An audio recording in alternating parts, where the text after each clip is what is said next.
1 year after my wife died from what doctors called a sudden stroke, I finally hired a plumber to fix a leak behind her old office wall. I was sitting in church when my phone vibrated. His voice was tense and urgent. "Sir, you need to come home right now," he said.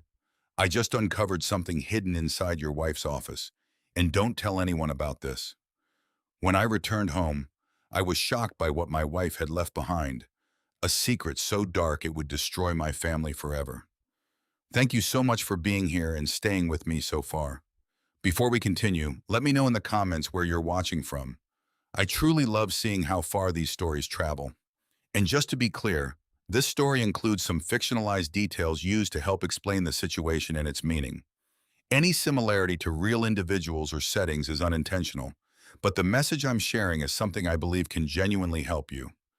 The phone rang on a Tuesday afternoon, 6 months to the day after I buried my wife.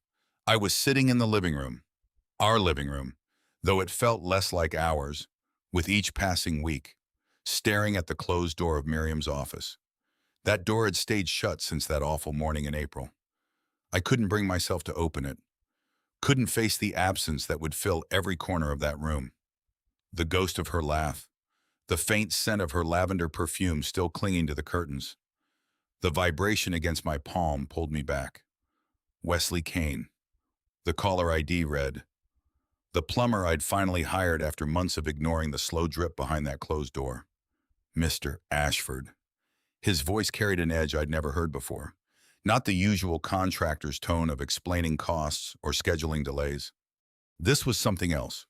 Urgency. Maybe fear. "You need to come home right now." My stomach tightened.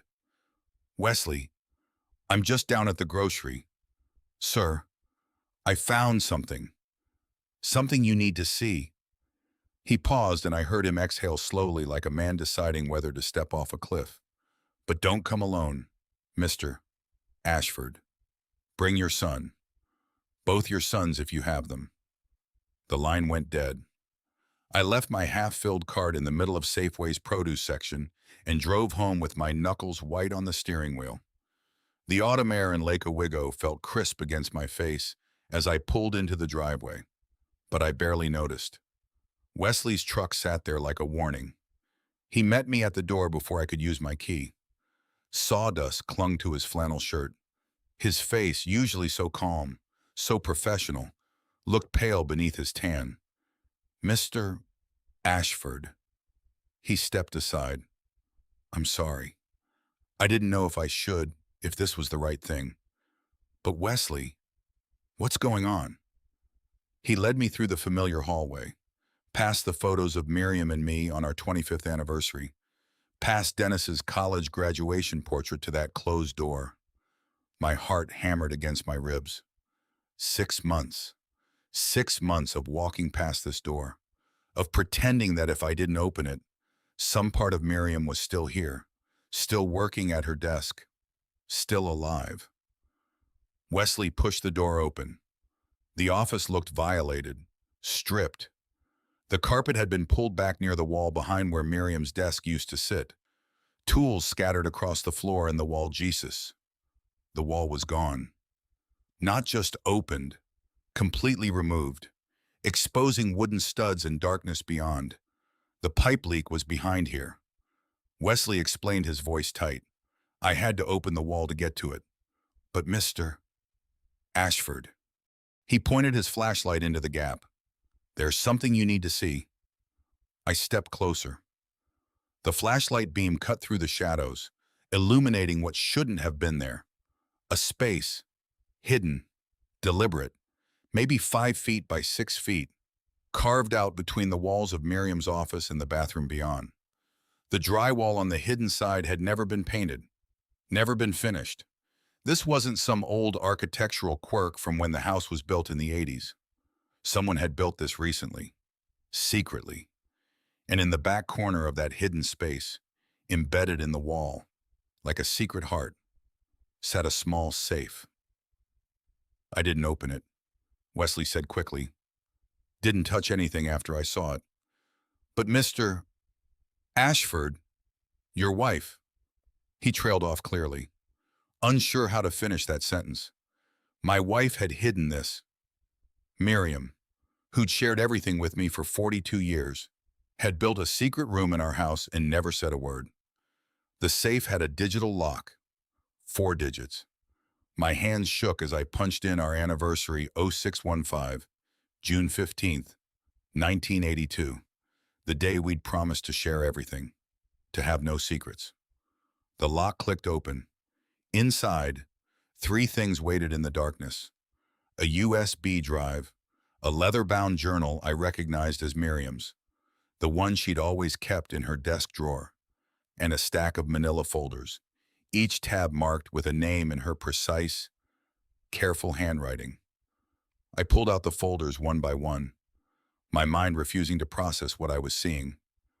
Dennis, my son; Celeste, my daughter-in-law; Doctor, Malcolm Crane, our family doctor; Elliot Sutherland, my business partner of 30 years; my best friend, Mr. Ashford.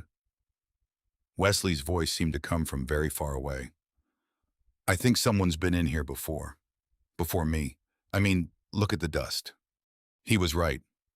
In the beam of his flashlight, I could see it now, disturbed patterns in the thin layer of dust coating the hidden room's floor. Faint impressions. Footprints carefully obscured. But there someone had known about this room. Someone had been searching. Wesley shifted his weight uncomfortable. That's why I said about calling the police and your son. This feels wrong. Mr. Ashford, like something bad wrong. My phone buzzed in my pocket. I pulled it out with numb fingers. Dennis calling. I stared at his name on the screen. My boy, my only child. And didn't answer. Couldn't answer. Not until I understood what the hell my dead wife had been hiding from me. Wesley cleared his throat. I should go give you some privacy. But Mr. Ashford, he met my eyes and I saw genuine concern there. Be careful. Whatever this is, your wife went to a lot of trouble to keep it hidden. I nodded, unable to form words. Wesley let himself out, leaving me alone in the gutted office with my dead wife's secrets. I picked up the journal. The leather was soft, worn from Miriam's hands, holding it, writing in it, trusting it with whatever she couldn't trust me with. The thought cut deeper than any knife. The first page was dated March 2023, over a year before she died. I took a breath that felt like swallowing glass and began to read. Jot Leonard. Her handwriting said, steady, clear, so achingly familiar. If you're reading this, I'm already gone. And it wasn't an accident. The journal fell from my hands. Outside, the afternoon sun continued to shine, oblivious. Somewhere in the neighborhood, someone was mowing their lawn. Normal sounds. Normal day. But standing in that violated room, staring at my wife's words glowing up from the floor like an accusation, I understood nothing would ever be normal again. I locked the office door behind me. Rain began to fall outside, tapping against the window in the same rhythm Miriam's fingers used to drum when she was thinking. I sat down at her desk and opened the journal to the second page. My hands trembled as I turned each sheet Miriam's familiar handwriting, words she had written in secret, knowing I might never see them. Words she had hidden because she knew something terrible was coming. The first dated entry was from March 2023, more than a year before she died. March 15th, 2023. I found discrepancies in the company accounts. Dennis has been moving money, large amounts. I need to investigate quietly. My breath caught. Dennis, our son. Miriam had suspected him over a year ago. I flipped forward my pulse. Hammering. August 3rd, 2023. I've been looking into Dennis's wife. Celeste. She isn't who she claims to be. Previous marriages. Previous deaths. I'm frightened, but I need more proof. The rain grew heavier, drumming harder against the glass. I could barely hear it over the roar in my ears. January 9th, 2024. I've been feeling ill, nausea, hair loss, confusion. My vitamins taste different. Doctor. Crane prescribed them. Elliot introduced Dr. Crane to our family 10 years ago. Could there be a connection? Doctor. Crane. Elliot Sutherland. Names I had trusted. Names Miriam had questioned. I turned the page and the handwriting changed. Shakier now, less controlled. February 18th, 2024. I confronted Celeste yesterday. She smiled at me and said, "You should be more careful." "Miriam, I need to tell Leonard, but I need proof first." My wife had faced down a killer alone. The final entries were from late March 2024, just weeks before Miriam died. The handwriting was barely legible, scrolled in jagged lines across the page. March 28th, 2024. Worse today. Can't think clearly. Saw lawyer safety deposit box. Forgive me. Leonard. That was the last entry in ink. But clipped to the final page was a small note in Miriam's hand written in pencil. The letters large and unsteady. USB drive. Listen. April 10th. April 10th, 2024. 2 days before she died. I pulled the USB drive from the safe and plugged it into Miriam's old laptop, still sitting on the corner of her desk. The screen flickered to life and a single audio file appeared. I clicked play. Static.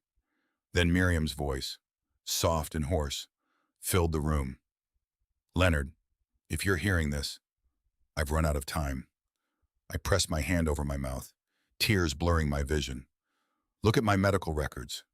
Doctor, Crane is lying. It wasn't a stroke. The symptoms, they're consistent with poisoning. Thallium, maybe. I don't know. But I know it wasn't natural." Her voice wavered, and I heard her take a shaky breath. "And Elliot. Elliot never forgave me for choosing you. I thought he had moved on, but I was wrong. He introduced Crane to us. He loaned Dennis money when Dennis was desperate. He's been there, Leonard, in the background, waiting, watching." A long pause. Rain battered the window. "I've left evidence with my lawyer, Lillian Prescott. She has instructions. If anything happens to me, she'll open a sealed file in April 2025. But I don't know if I'll make it that long." Her voice broke. "I'm so sorry I didn't tell you sooner. I wanted to be sure. I wanted to protect you. But now I'm afraid I've waited too long." Another pause. I could hear her crying softly. "Please, Leonard, protect yourself. Don't trust Dennis. Don't trust Celeste. And don't trust Elliot. I love you. I will always love you." The recording ended. I sat in the dark, the rain pounding Miriam's voice still echoing in my head. She had known. She had known she was being poisoned. She had known who was doing it, and she had tried to save me. I looked down at the journal at the folders spread across the desk. Dennis, Celeste, Doctor, Crane, Elliot. All of them connected. All of them circling like vultures. And Miriam had stood between them and me. I pressed my hands to my face, grief crashing over me in waves. I had thought I was mourning a wife who had died of natural causes. But now I knew the truth. Miriam had been murdered, and the people who killed her were still out there. Still close. Still dangerous. I wiped my eyes and reached for my phone. I needed to call someone. The police. A lawyer. Someone who could help me make sense of this nightmare. But before I could dial, headlights swept across the window. I froze. A car was pulling into my driveway. I glanced at the clock on Miriam's desk. 8:47 p.m. Dennis and Celeste's weekly check-in visit. They were early. I looked at the journal, the USB drive, the folders scattered across the desk. If they saw any of this, if they knew I had found Miriam's evidence. I heard the car doors slam outside, footsteps on the front porch. I had 30 seconds, maybe less. My hands shook as I shoved the journal and the USB drive back into the safe.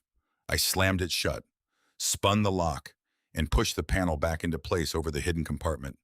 The folders. I swept them into Miriam's desk drawer and shut it. The doorbell rang. I stood, my heart pounding, and forced myself to take a breath. I couldn't let them see my fear. I couldn't let them know I knew. I walked to the front door, flipped on the porch light, and opened it. Dennis stood there smiling, rain dripping from his jacket. Celeste stood beside him, her eyes sharp and watchful. "Hey, Dad," Dennis said. "Hope we're not too early." I smiled back, every muscle in my body screaming to run. "Not at all," I said. "Come in." Celeste's eyes softened in a way that might have fooled me yesterday. "We all miss her," she said gently. I nodded, swallowing the rage that threatened to choke me. This woman, this killer, standing in my home, pretending to mourn my wife. "Can I get you anything?" I asked. "Coffee." "Selmkucks?" "That'd be great," Dennis said, following me into the kitchen. I moved through the motions, grinding beans, filling the pot, setting out mugs, while every nerve in my body screamed at me to run. But I couldn't. Not yet. Not until I knew what they wanted. "So," Dennis said, leaning against the counter. "The plumber. Everything okay with Mom's office?" I kept my face neutral. "Just old pipes. You know how it is with these old houses." "Twazzer?" "He had to open up the wall." "Right." Dennis pressed. "Did he find anything, old papers? Maybe Mom kept a lot of stuff in there." I met his eyes. My son. The boy I had taught to ride a bike, to throw a baseball, to shake hands like a man. The boy who had helped murder his own mother. "Nothing important," I said. "Just dust and spiders." Dennis relaxed just slightly, but I saw it. I poured the coffee and carried the mugs back to the living room. Celeste had made herself comfortable on the couch. Her legs crossed, her expression pleasant and watchful. "Leonard," she said as I handed her a mug, "have you thought any more about updating your will? I know it's difficult to think about, but Dennis is worried after Miriam." "Well, these things should be in order." I forced a smile. "I appreciate the concern, but I'm not planning on going anywhere anytime soon." "Of course not," Celeste said smoothly. "But you never know. Accidents happen." The way she said it, so casual, so matter-of-fact, sent ice down my spine. Dennis jumped in. "My friend Conrad Mercer. Remember him?" "Dad, he's a lawyer now. Really good with estate planning. He could help you get everything sorted out." "Conrad Mercer. The name from Miriam's journal." "I'll think about it," I said. We talked for another 20 minutes. Small talk. Surface-level pleasantries that felt like walking through a minefield. Every word, every gesture I analyzed through this new lens of suspicion. Dennis kept steering the conversation back to finances, to the company, to my plans for the future. Celeste watched me. Not obviously, but I felt her eyes tracking every movement, every flicker of emotion. When I excused myself to use the bathroom, I heard them whispering in the kitchen. I stopped in the hallway just out of sight and listened. "Do you think he found it?" Celeste's voice low and sharp. "If he did, we need to move faster." Dennis sounded stressed. "Your window's closing. Then maybe it's time to..." I flushed the toilet loudly and walked back into the kitchen. They both looked up, smiling. "Everything okay, Dad?" Dennis asked. "Fine," I said. "Just getting old." Celeste laughed, a light, pleasant sound that made my stomach turn. They stayed another half hour. Dennis reminded me again about Conrad Mercer. Celeste touched my arm as she said goodbye, her fingers cool and deliberate. "Take care of yourself, Leonard," she said. "We worry about you." I stood at the door and watched their car pull away, the taillights disappearing down the street. My son, my own son, had done this. I closed the door and locked it. Then I locked the deadbolt. Then I slid the chain into place. For a long time, I just stood there, my forehead pressed against the wood, trying to process what I had just heard. Your window is closing. Maybe it's time to what? Finish me off the way they had finished. Miriam. I pushed away from the door and walked back into the living room. My hands were shaking again. I poured myself another whiskey and drank it in one swallow. Miriam had known. She had known. And she had tried to warn me. And I hadn't listened. I had been too blind, too trusting to see what was right in front of me. But now I saw, and I had to do something. I pulled out my phone, ready to call the police. But then I stopped. What would I tell them? That my son and daughter-in-law had whispered something suspicious in my kitchen, that I had found my dead wife's journal. They would think I was a grief-stricken old man losing his mind. Number one, I needed more. I needed proof. I set the phone down and started moving through the house, checking windows, doors, locks. Miriam used to joke that I watched too many crime shows, but she had been careful. Too cautious. She had taught me to be observant. That's when I saw it. In the living room next to the couch where Celeste had been sitting, there was a small decorative lamp, a gift from Dennis and Celeste last Christmas. I picked it up and turned it over, and there it was. A tiny camera, no bigger than a button nestled, Clear's throat, inside the base. The lens still warm to the touch. They had been watching me. How long? Days, weeks. I set the lamp down carefully, my heart pounding. They knew or they suspected. That's why they had come tonight, to see if I had found anything, to gauge my reaction. And now they were watching, waiting, planning. I looked around the room at the shadows, at the corners, at every object Dennis and Celeste had touched over the past 6 months. How many more cameras were there? How long had they been spying on me in my own home? I walked to the window and looked out at the dark street. Somewhere out there, my son and his wife were watching a live feed, waiting to see what I would do next. I turned off the lamp, let them watch the dark. I didn't sleep that night. At 7 in the morning, with the hidden camera wrapped in cloth on my passenger seat, I made the call I should have made months ago. By 8, I was climbing 3 flights of stairs in an old brick building in downtown Portland. No elevator, just narrow steps that creaked under my weight and smelled faintly of coffee and old paper. The name, Declan Foster. Private Investigations was painted on the frosted glass door in faded gold letters. I knocked and stepped inside.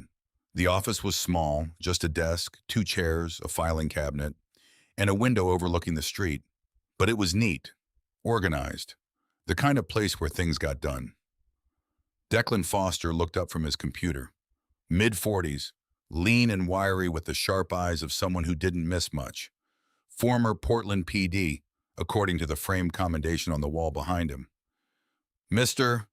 Ashford," he said, standing to shake my hand. His grip was firm.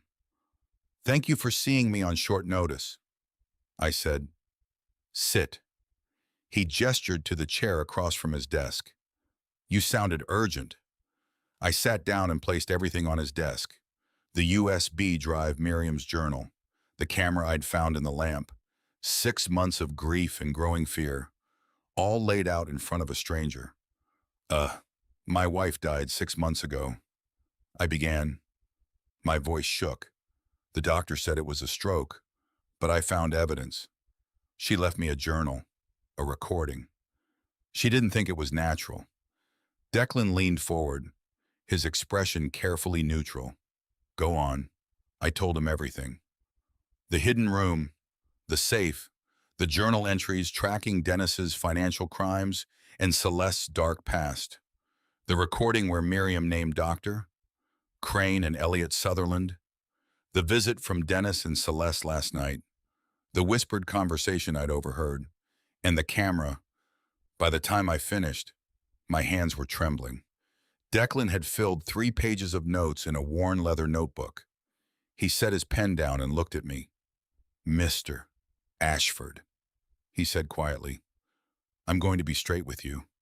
This isn't paranoia. You're in danger. The words hit me like a physical blow. Hearing someone else say it made it real. Your son, Declan, continued, has offshore accounts. I can see that much just from a basic search.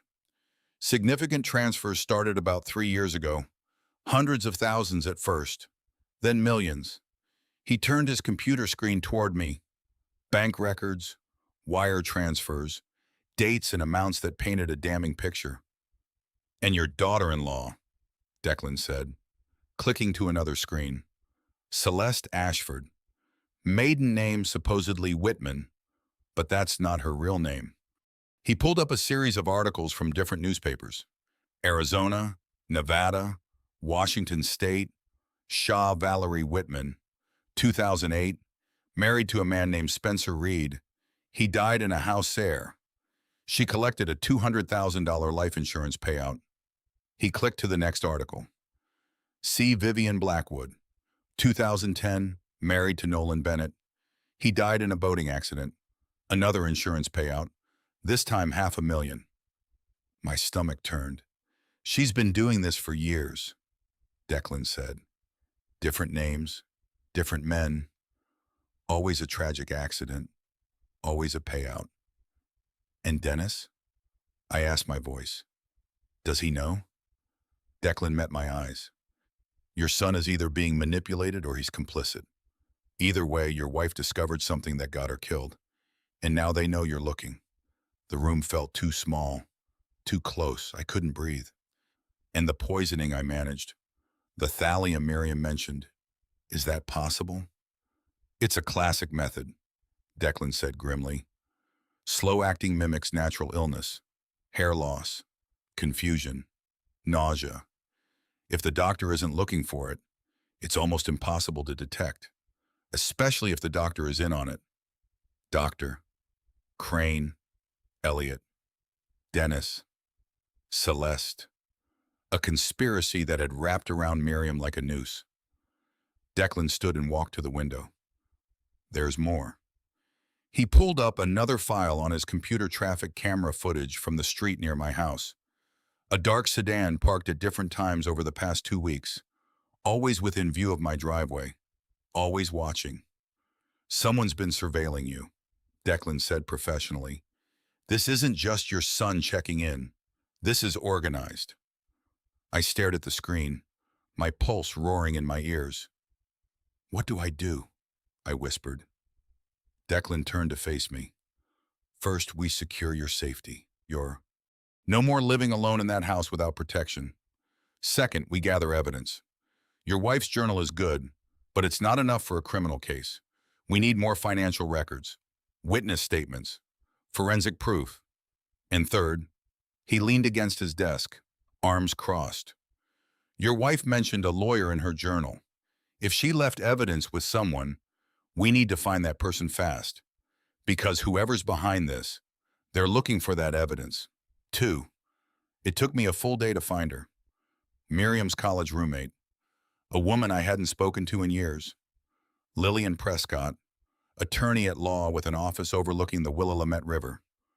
When I stepped into her office that Thursday afternoon and saw the framed photograph on her desk, Miriam and Lillian laughing at a class reunion 10 years ago, I realized how much of my wife's inner world I had never known. Lillian stood to greet me.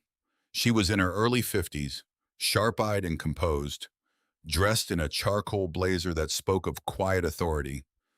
But when she took my hand, her grip was warm. Ah, Leonard, she said gently. I've been waiting for this call. I just hoped it wouldn't come this soon. I sank into the chair across from her desk, exhausted. You knew. I knew Miriam was afraid. Lillian said, sitting down.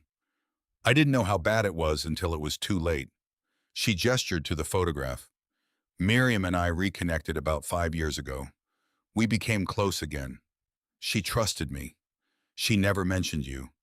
I said quietly, she wanted to protect you. Lillian replied, the less you knew, the safer you were. Or so she thought. I pulled out Miriam's journal and set it on the desk. She left me this in a recording. She said you were her lawyer. Lillian nodded slowly. She came to see me last year. She was terrified. Leonard, she discovered something about Dennis, about his wife, Celeste. I said the name bitter on my tongue. Yes. Lillian opened a file on her desk. Miriam brought me documents, financial records, background checks she'd done herself. She was convinced Celeste was dangerous, and she believed Dennis was either being manipulated or was complicit. My throat tightened. When did she come to you? The first time last March. But the last time? Lillian paused, her expression pained. A week before she died, she made an emergency appointment. She wanted to change her will immediately, remove Dennis entirely. The words hit me like a punch. She was going to disinherit him. Yes, she said she couldn't let him benefit from whatever was about to happen. I stared at her. She knew she was dying. Lillian's eyes filled with sorrow. She showed me the symptoms. Leonard, hair loss, confusion, nausea. She was certain she was being poisoned. Why didn't she go to the police? My voice cracked. Why didn't she tell me? Just she tried to tell you, Lillian said softly. But you didn't see it. None of us did. And she was afraid that if she acted too soon, they'd cover their tracks. She needed proof. Ironclad proof. Did she get it? Lillian reached into her filing cabinet and pulled out a thick envelope sealed with red wax. She left me this. A sealed will. Instructions were very specific. It's not to be opened until 1 year after her death. April 2025. 6 more months. I leaned forward. Why would she wait? Sure. She said if she acted too quickly, they'd know she was onto them. She needed time to gather everything. Bank records, medical evidence, testimony. She wanted to make sure that when the truth came out, it would be undeniable. I looked at the envelope. Inside it, Miriam's final weapon. Evidence that could bring down Dennis Celeste. Doctor, Crane Elliott, all of them.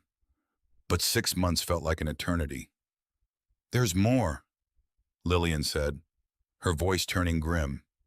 She slid a stack of legal documents across the desk. I scanned the top page. My name. A petition filed with the county court. Petition for determination of incapacity and appointment of guardian. What is this? I whispered. 3 days ago, Lillian said, Conrad Mercer filed a motion with the court. He's trying to have you declared legally incompetent. My hands shook as I flipped through the pages.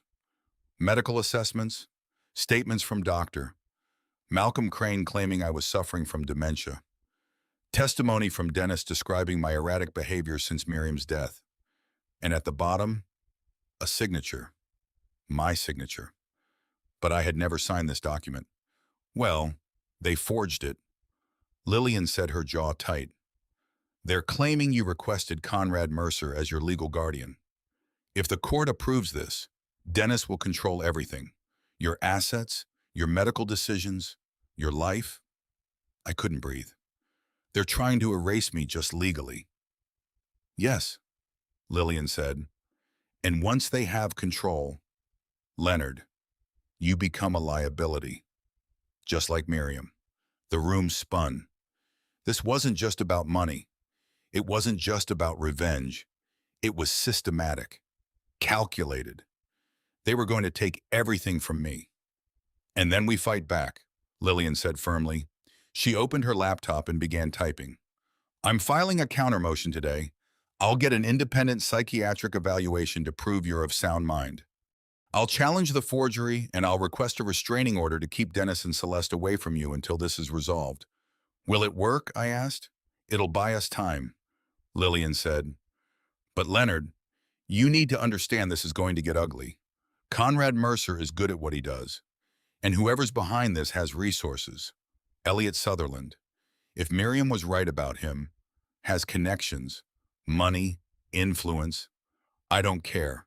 I said, my voice hard. They killed my wife. They're trying to kill me. I'm not going to let them win. Lillian's expression softened. Miriam said you'd say that. She reached across the desk and squeezed my hand. She loved you, Leonard. Everything she did. The journal, the will, the evidence. She did it to protect you.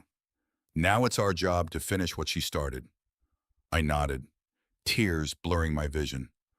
What do we do next? Lillian pulled up a calendar. The competency hearing is scheduled for next week. I'll represent you. But in the meantime, you need to stay safe. Do you have somewhere secure to go? I'm working with a private investigator. I said, Declan Foster. Lillian's eyes lit with recognition. Former Portland PD. Good man. Stay close to him and don't go anywhere alone. If they're moving this fast, it means they're desperate. She handed me a business card with her direct number. Call me if anything happens, day or night. I stood to leave, but Lillian's voice stopped me. Leonard. I turned back. They're not just after your money, she said quietly. They're trying to erase you legally before they finish what they started with Miriam. And if that sealed will gets opened early, if they find out what Miriam left behind, they'll destroy it. We have to protect you, starting now. I walked out of her office and into the gray Portland afternoon, the weight of Lillian's words pressing down on me. They were trying to take everything. My wife, my son, my freedom, my life. But Miriam had left me a weapon, and I wasn't going to let her down. The attack came at 6:47 Monday morning through my bank account instead of a weapon.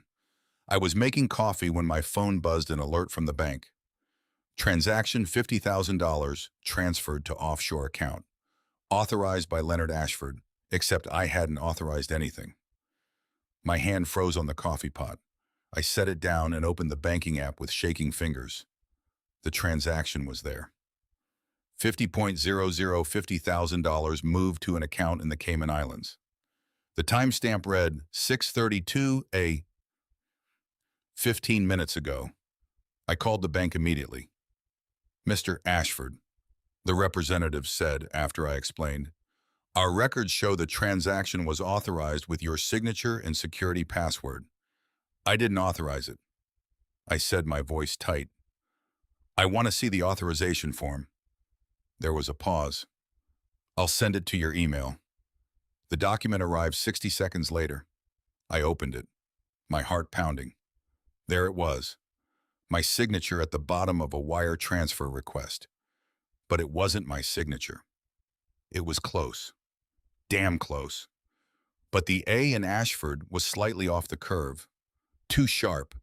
The loop too narrow. I'd been signing my name for 65 years. I knew the difference. This is forged. I told the representative, I'm sorry, Mr. Ashford, but without proof of fraud, we can't reverse the transaction. You'll need to file a formal dispute and provide documentation. How long will that take? 4 to 6 weeks. I hung up, fury boiling in my chest. They were moving fast. My phone rang again. Dennis. I stared at the screen, my jaw clenched. Then I answered. Hey, Dad, Dennis said, his voice dripping with false concern. I just heard from the bank. They called me as your emergency contact. Are you okay? You've been a little confused about your finances lately. There it was, the gaslighting. I'm fine, I said evenly. Just a mistake, Film. Are you sure? Dennis pressed. Because Mom used to handle all the money stuff, and I know you've been struggling since we lost her. Maybe you just forgot you authorized the transfer. I gripped the phone so hard my knuckles turned white. Maybe you're right, son. Everything's been hard. I know, Dad. I know. His voice softened, syrupy with fake sympathy. Listen, maybe it's time we sat down with Conrad Mercer. Get your estate stuff organized. Take some of the pressure off you, and I'll think about it. I said, Great. I'll call you later to check in. He hung up. I stood in my kitchen staring at the phone and felt the rage settle into something colder, sharper. They thought I was weak, confused, easy to manipulate. They had no idea. I called Declan. They hit my bank account. I said 50 grand, forged signature, expected. Declan said grimly. They're building a paper trail making you look financially incompetent. It's ammunition for the competency hearing. Can you prove the signature's fake? I know it is, but proving it in court will take time. Declan finished. Time they're not going to give you. Stay sharp. Leonard, this is just the beginning. At noon, a package arrived. I stared at the label. No return address.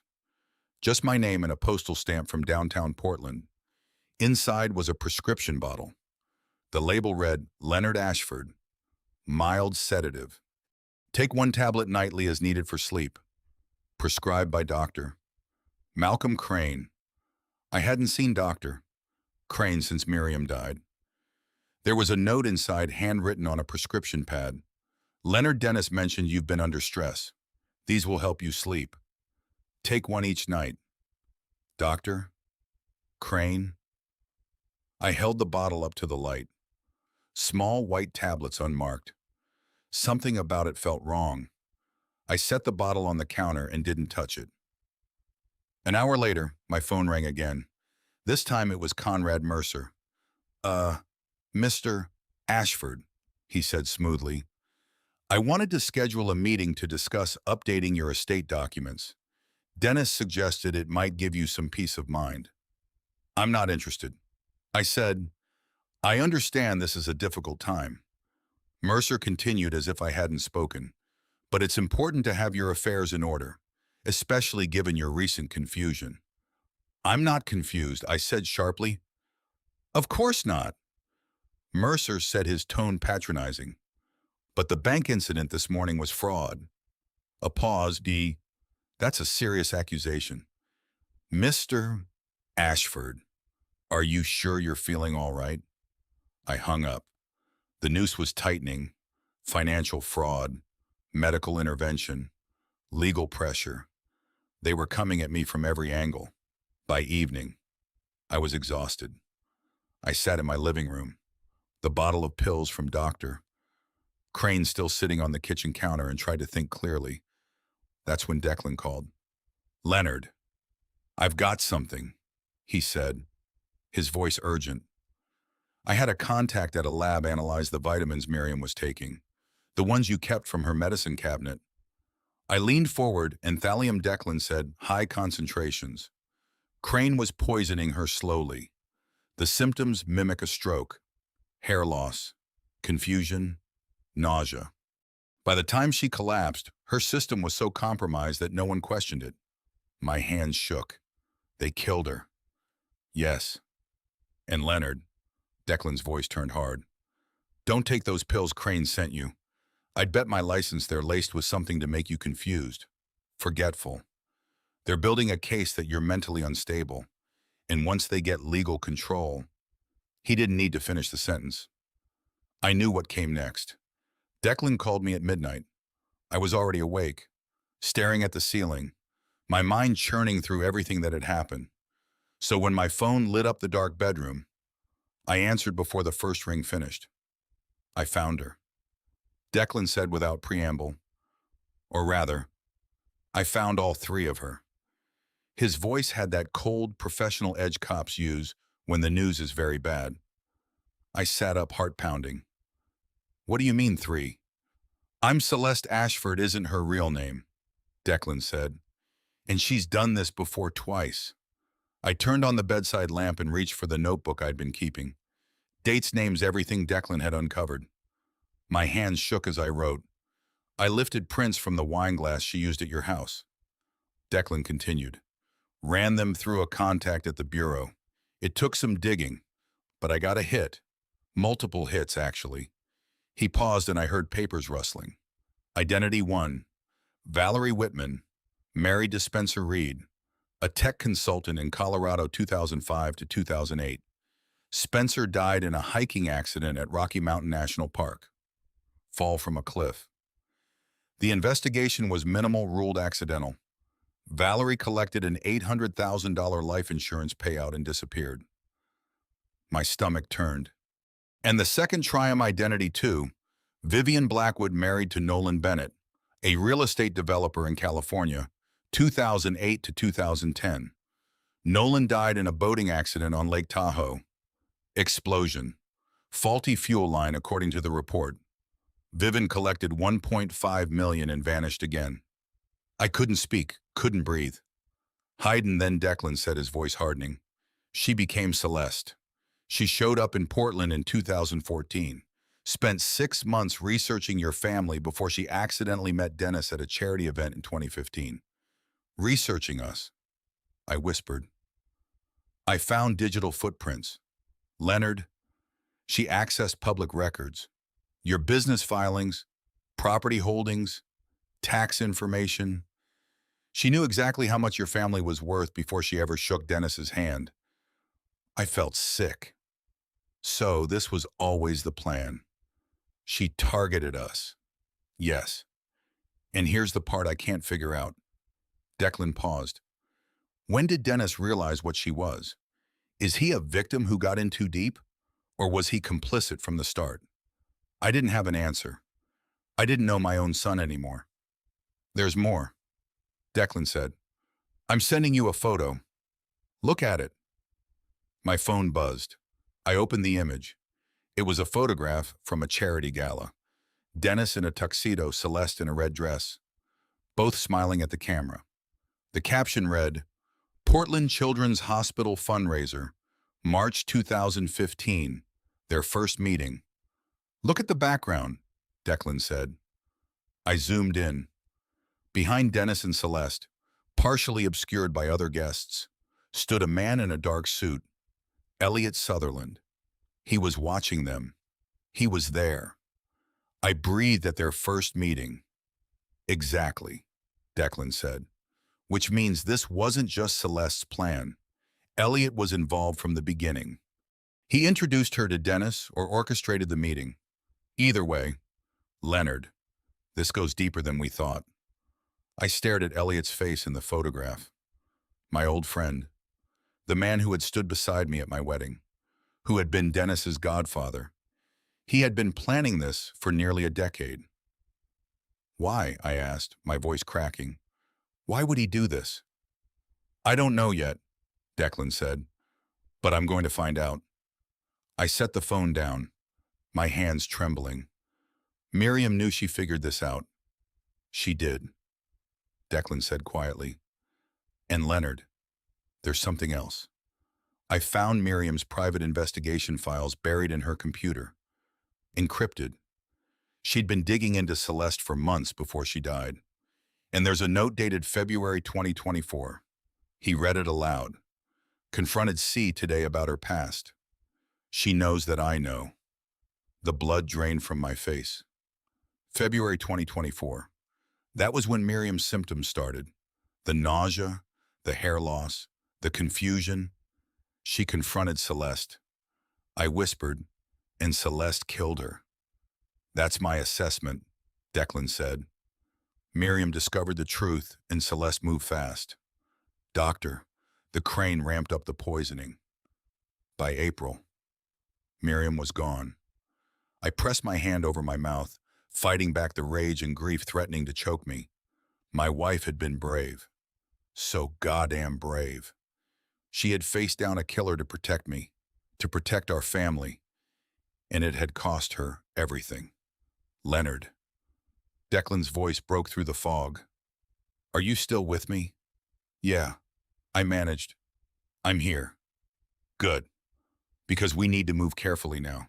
Celeste is dangerous. She's got a body count and she's not going to stop. She's been planning this for years and she's got Elliot backing her. That means money, resources, connections. What do we do? I asked. We build the case, Declan said. I'm reaching out to investigators in Colorado and California, reopening questions about Spencer Reed and Nolan Bennett. If we can prove a pattern, we can bring this to the FBI, but it's going to take time. How much time? A few weeks. Maybe more. I don't have weeks, I said, my voice shaking. They're trying to get me declared incompetent. The hearing is next week. If they win, Huh, they won't, Declan said firmly. Lillian's on it, and I'm going to testify about the forged signatures, the surveillance, all of it. We're going to stop them. Leonard, but you need to stay alive long enough for us to do it. I looked around my dark bedroom, the house I'd shared with Miriam for 40 years, the place where we'd raised Dennis, where we'd been happy. Now it felt like a battlefield. I'll be careful, I said. Good. And Leonard, one more thing. What? Miriam left those files for you. She wanted you to find them. She knew you'd figure it out. She trusted you to finish what she started. I closed my eyes, tears sliding down my face. I won't let her down, I whispered. I know you won't. Declan said, get some sleep. I'll call you tomorrow. He hung up. I sat alone in the dark, Miriam's words echoing in my head. She knows that I know Celeste had killed my wife because Miriam had discovered the truth. And now I knew the truth, too, which meant I was next. Saturday afternoon. I sat in Declan's office, surrounded by old photographs and stacks of bank records, piecing together the truth about the man I'd called my best friend for 3 decades. Declan laid the timeline across his desk like a prosecutor preparing a murder case. Except the victim wasn't a body. It was my entire adult life. Start at the beginning, I said, my voice hollow. Declan slid a faded college yearbook toward me. University of Oregon, 1963 to 1965. I opened it. There they were, young, smiling, frozen in black and white, Miriam and Elliot. They looked happy in love. They dated for 2 years. Declan said quietly, people I tracked down say Elliot planned to propose in the summer of 1966. My chest tightened. Miriam never told me. She didn't want to hurt you, Declan replied. But that same summer, she attended a friend's wedding, and that's where she met you. I remembered it clearly. The music, the laughter, the way Miriam smiled when I asked her to dance like the rest of the room had disappeared. She chose you, Declan said, and Elliot never recovered. He slid another document across the desk. A business registration from Seattle dated 1967. Elliot left Oregon, built a tech and real estate empire, made millions. But Leonard he never married, never moved on. Every woman he dated resembled Miriam. I felt sick. In 1994, Declan continued. Leot returned to Oregon. He approached you with a business partnership. You remember that? I nodded. He said he wanted to reconnect. Put the past behind us. He lied. Declan said flatly. That was the beginning of the long game. He spread out financial records, each marked with dates and signatures, for 30 years. Elliot embedded himself into every part of your life. He advised you on deals, always pushing you toward risk. He introduced you to people who owed him favors. He positioned himself as your confidant, your friend, your son's godfather. My hands shook as I scanned the documents. 2014, Declan said, tapping a page. Elliot introduced Dr. Malcolm Crane as your family physician. Crane owed Elliot nearly $100,000 in gambling debts. Elliot paid them off. In return, Crane became compliant. Compliant, I repeated. 2015, Declan went on. The charity gala where Dennis met Celeste. Elliot orchestrated it. He brought her into your family in 2022, I whispered, reading ahead. The loan. Declan nodded. $300,000 to Dennis for a real estate investment. It failed, likely by design. Dennis couldn't repay it. Elliot owned him after that. My son, I said, my voice breaking. He's been manipulating my son for years. Declan confirmed. Dennis may be a victim or a willing participant, but Elliot has been running a 40-year operation, waiting for the moment to destroy everything you built with Miriam. I pressed my hands to my face. There's more, Declan said softly. How, I asked? He pulled out a police report. A 911 call log from April 12th, 2024. The day Miriam died. You were at work, Declan said. Dennis called 911 at 10:47 a.m., reporting Miriam had collapsed. Paramedics arrived at 10:53. She was pronounced dead at 11:32. I nodded. I remembered every second. But look here, Declan said, pointing. 10:39 a.m. 911 call placed from mobile number 50355550147. Caller Elliot Sutherland, reporting unresponsive female at 428 Hawthorne Drive. I stared at the page. Elliot called first. 8 minutes earlier. Declan said, which means Elliot was at your house before Dennis. Before paramedics. The room tilted. He was there. I whispered when she died. Declan leaned forward. Leonard. I believe Elliot administered the final dose. Then he called 911 to control the narrative, to ensure Crane was the attending physician, to make sure the death certificate read stroke. I couldn't breathe. I stood abruptly and walked to the window, staring at the gray Portland sky. Elliot, my best friend, the man who stood beside me at my wedding, who held my son when he was born, who sat with me in the hospital waiting room after Miriam died. No, he hadn't sat with me. He'd been there before me. Memory snapped into place, the hospital corridor, his hand heavy on my shoulder. Leonard Miriam went peacefully. He'd said, Doctor, Crane says she didn't suffer. The stroke was too severe. He controlled the story from the first moment, and I believed him. I clears throat, turned back to Declan. He killed her. Then he comforted me at the funeral.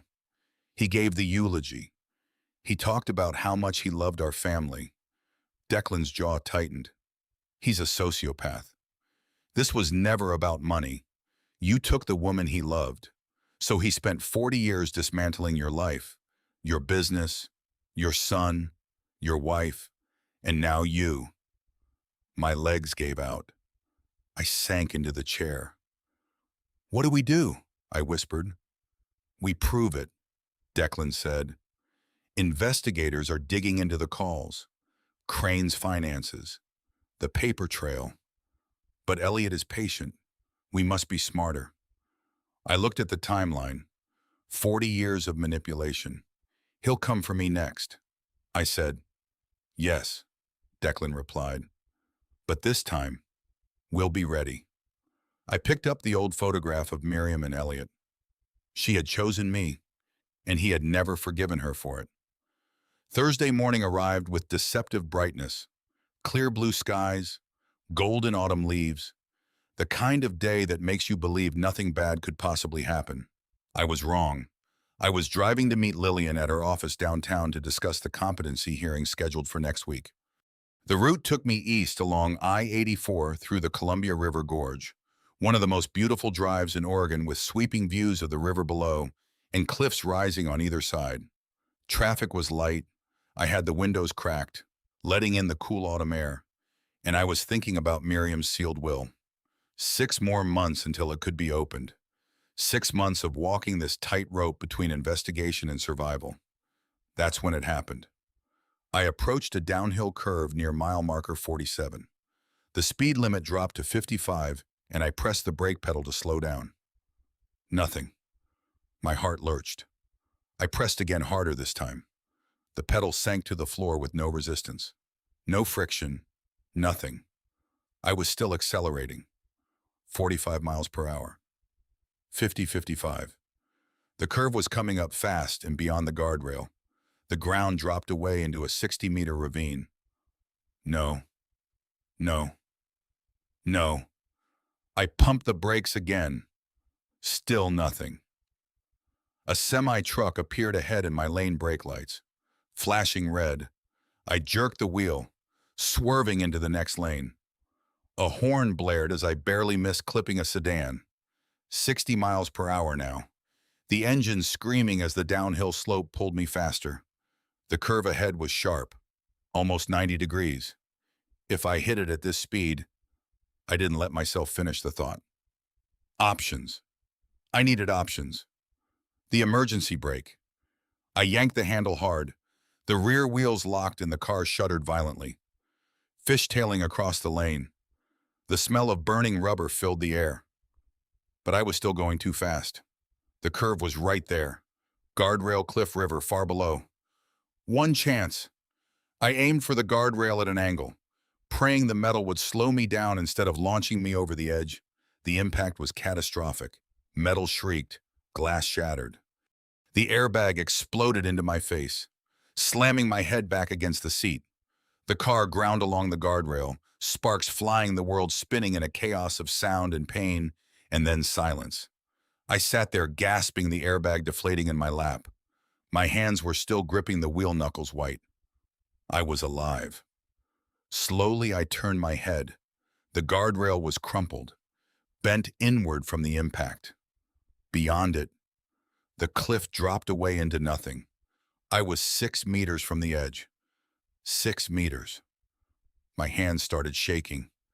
Then my arms, then my whole body. I fumbled for my seatbelt, unclipped it, and shoved the door open. My legs barely held me as I stumbled out onto the shoulder. A highway patrol car pulled up within minutes, lights flashing. The officer, Anderson, according to his name tag, climbed out and jogged over. "Sir, are you injured?" I don't think so. I managed. "What happened?" My brakes failed," I said, my voice shaking. I couldn't stop. Officer Anderson walked to the front of my car, inspecting the damage. Old car, old brakes. Happens sometimes, especially on a downhill grade. "No," I said louder than I intended. "It wasn't like that. It just stopped working completely." Anderson gave me the look cops give people in shock. "We'll have the vehicle towed and inspected. But honestly, sir, it looks like equipment failure. You're lucky you didn't go over." "Lucky?" I pulled out my phone with trembling fingers and called Declan. "Leonard, what's wrong?" "My brakes failed." I said, "On the gorge." "Declan, I almost—" "Where are you?" "Mile marker 47 eastbound." "I'm on my way. Don't let them tow the car until I get there." He hung up. Officer Anderson was filling out an incident report when Declan's truck pulled up 20 minutes later. Declan climbed out, his expression grim. "Mr. Foster Anderson said, "Friend of yours, a former Portland PD deal," Declan said, flashing his old badge. "Mind if I take a look at the vehicle?" Anderson shrugged. "Be my guest." Declan crouched beside my car and peered underneath. I watched his face darken. He stood and gestured for me to come closer. Then he pointed. "See this?" he said quietly, indicating a brake line. "That's been cut, partially severed so it would hold until you hit the brakes hard. Then it would rupture completely." My stomach dropped. "Cut. Professionally." Declan said, "This wasn't an accident. Leonard, someone tried to kill you." Officer Anderson walked over. "What are you two looking at?" Declan straightened. "Officer, this bra line was tampered with. This is an attempted homicide." Anderson's expression shifted from skepticism to concern. He crouched down, examined the line, and swore under his breath. "I'll call it in," he said. "We'll need the vehicle impounded as evidence." While Anderson radioed for a detective, I stood on the shoulder of the highway, watching semi-meters roar past the wind from their passage, buffeting me. My phone buzzed. Unknown number. I opened the text message. "Accidents happen to careless old men. Stop digging." My blood turned to ice. I showed Declan. His jaw tightened. "They're escalating," he said. "Financial manipulation didn't work. Legal pressure didn't work. So now they're trying to kill you outright." "What do I do?" I whispered. "You don't go anywhere alone," Declan said, "and we move faster. I'm calling the FBI. This just became a federal case. By the time the tow truck arrived and took my mangled car away, it was past noon. Declan drove me home in silence, both of us processing what had just happened. When we pulled into my driveway, he put the truck in park and turned to me. "Leonard, you can't stay here alone anymore. They know where you live. They've been inside your house. They tampered with your car while it was parked in your garage. Now I know," I said quietly. "I'm staying with you tonight," Declan said, "and we're getting you out of here tomorrow. Safe house. Somewhere they can't find you." I wanted to argue to say I could handle this myself, but I was exhausted and terrified. "Okay," I whispered. Declan nodded. "Good. Now, let's get inside." "And Leonard," I looked at him, "we're going to catch them. All of them. I promise you that." I believed him. But as I walked into my house, the house I'd shared with Miriam for 40 years, I couldn't shake the feeling that I was walking into a trap. 1 week after someone tried to kill me on the highway, my son invited me to dinner. I knew I shouldn't go, but I went anyway. Dennis called on Tuesday, his voice thick with what sounded like regret. "Dad, I know things have been tense. Can we talk just dinner at our place Thursday night? Please, Lillian told me not to go." Declan told me it was a trap, but part of me, the part that remembered teaching Dennis to ride a bike, the part that had held him when he was born, still wanted to believe my son wasn't trying to kill me. "Okay," I said. "Thursday." Declan insisted I wear a wire, a tiny recording device taped to my chest, hidden under my shirt, if they say anything incriminating. He said, "We'll have it on tape." Thursday, 7 p.m. I pulled up to Dennis and Celeste's apartment building, a sleek, modern, high-rise downtown, all glass and steel. Nothing like the warm, cluttered home Miriam and I had raised him in. Dennis met me at the door with a hug that felt too tight, too rehearsed. "Dad, thanks for coming." Celeste appeared behind him, smiling. "Leonard, we're so glad you're here." Something was wrong. The air felt too still. The living room was immaculate white furniture, abstract art. Not a single photograph. No trace of the family Dennis had come from. Celeste poured wine. I took the glass, but barely sipped. They didn't seem to notice. "So we wanted to talk," Dennis said, settling onto the couch, "about everything that's happened, the misunderstandings." "Your misunderstandings," I repeated, keeping my voice neutral. "Ah, the bank thing." Dennis continued. "Dad, I swear I thought you'd authorize that transfer. I was trying to help by moving $50,000 to an offshore account." Dennis's smile faltered. "It was an investment opportunity. I wanted to include you without asking me first." Celeste cut in smoothly. "Leonard, we know you've been under a lot of stress since Miriam passed. Grief can make things confusing. We just want to help." There it was again, the gaslighting making me question my own reality. I forced a smile. "I appreciate the concern. Dinner's ready," Celeste announced, standing. "I made your favorite. Well, Miriam's favorite." My stomach turned. Oh, chicken braised in red wine, the dish Miriam used to make on special occasions. The irony wasn't lost on me. We sat at the dining table. Too formal, too staged. Celeste served the plates herself, her hands graceful and deliberate. I watched her closely. Did she add something? A sprinkle of powder? A few drops from a vial? I couldn't tell. "Eat, Dad," Dennis urged. Celeste worked all day on this. I took a small bite. It tasted fine, rich, savory. Nothing obviously wrong, but I didn't trust it. I pushed the food around my plate, taking tiny portions, chewing slowly.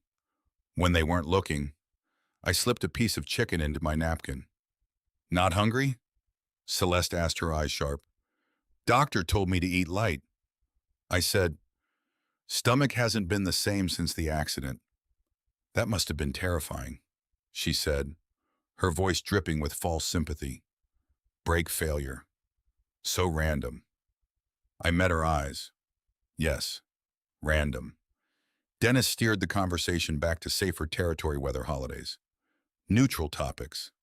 But every few minutes, he'd circle back. Dad, you really should meet with Conrad Mercer. He's the best estate lawyer in Portland. He could help you avoid complications. I have a lawyer. I said, Lillian Prescott. Celeste's smile was razor sharp. She's competent. But Conrad has connections, resources. I'm sure he does. I said, by 9:30 I'd had enough. I stood, thanked them for dinner, and made my excuses. Dennis walked me to the door. Think about what we said. Dad, we're family. We're on your side. I nodded, not trusting myself to speak. As I drove home, I felt a strange sense of victory. I'd made it through. I'd recorded the conversation. I'd avoided eating most of the food. I'd won. At 11:45 p.m., I woke up in agony. The pain started in my stomach, sharp, burning, twisting. I stumbled out of bed, barely making it to the bathroom before I vomited violently. My vision blurred.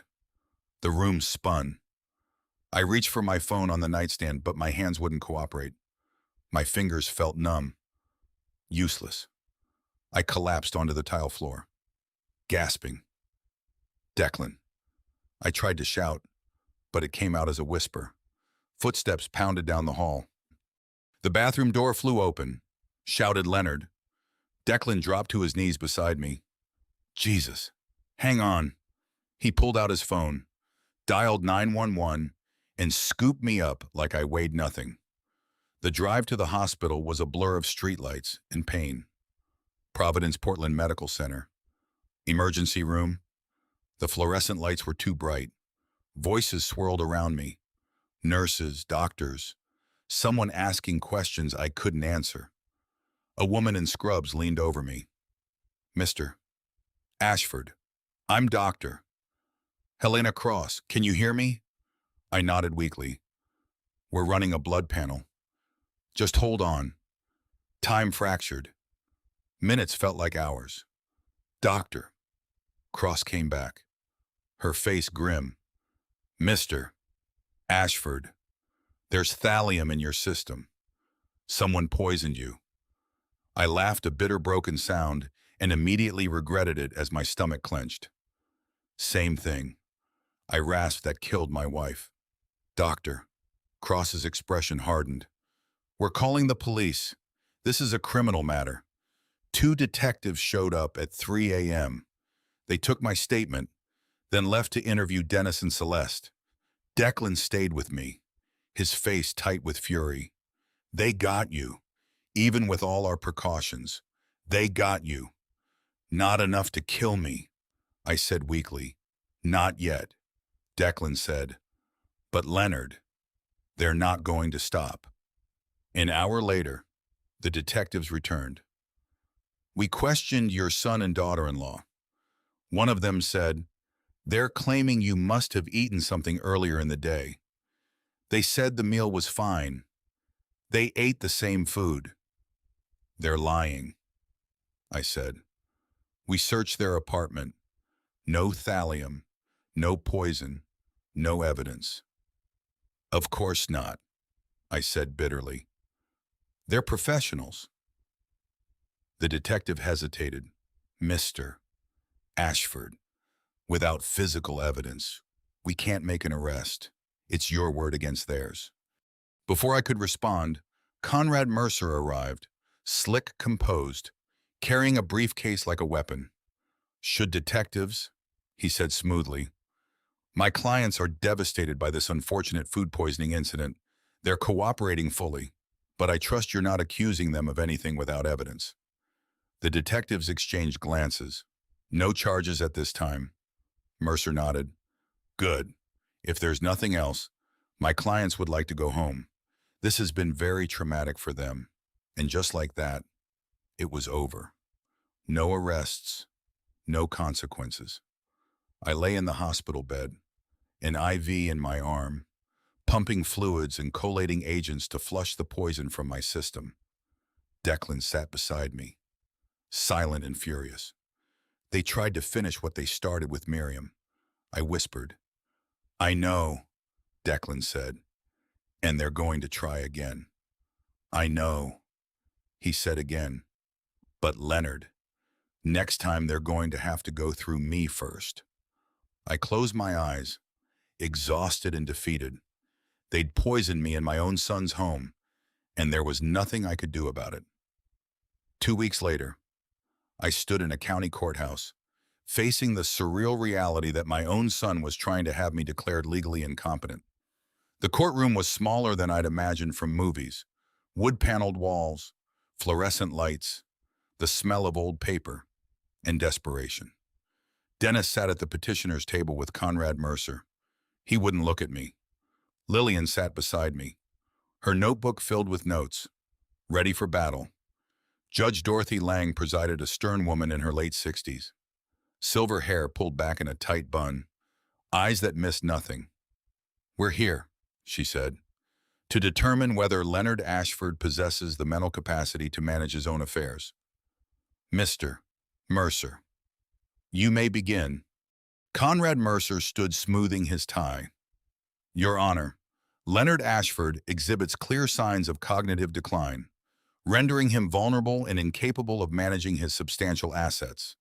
We have evidence of confusion, memory loss, and poor judgment. He clicked a remote. A video appeared on the screen. It was me stumbling through my kitchen, knocking over a glass, looking disoriented. I didn't remember that. But then I realized it must have been weeks ago when I was still taking Dr.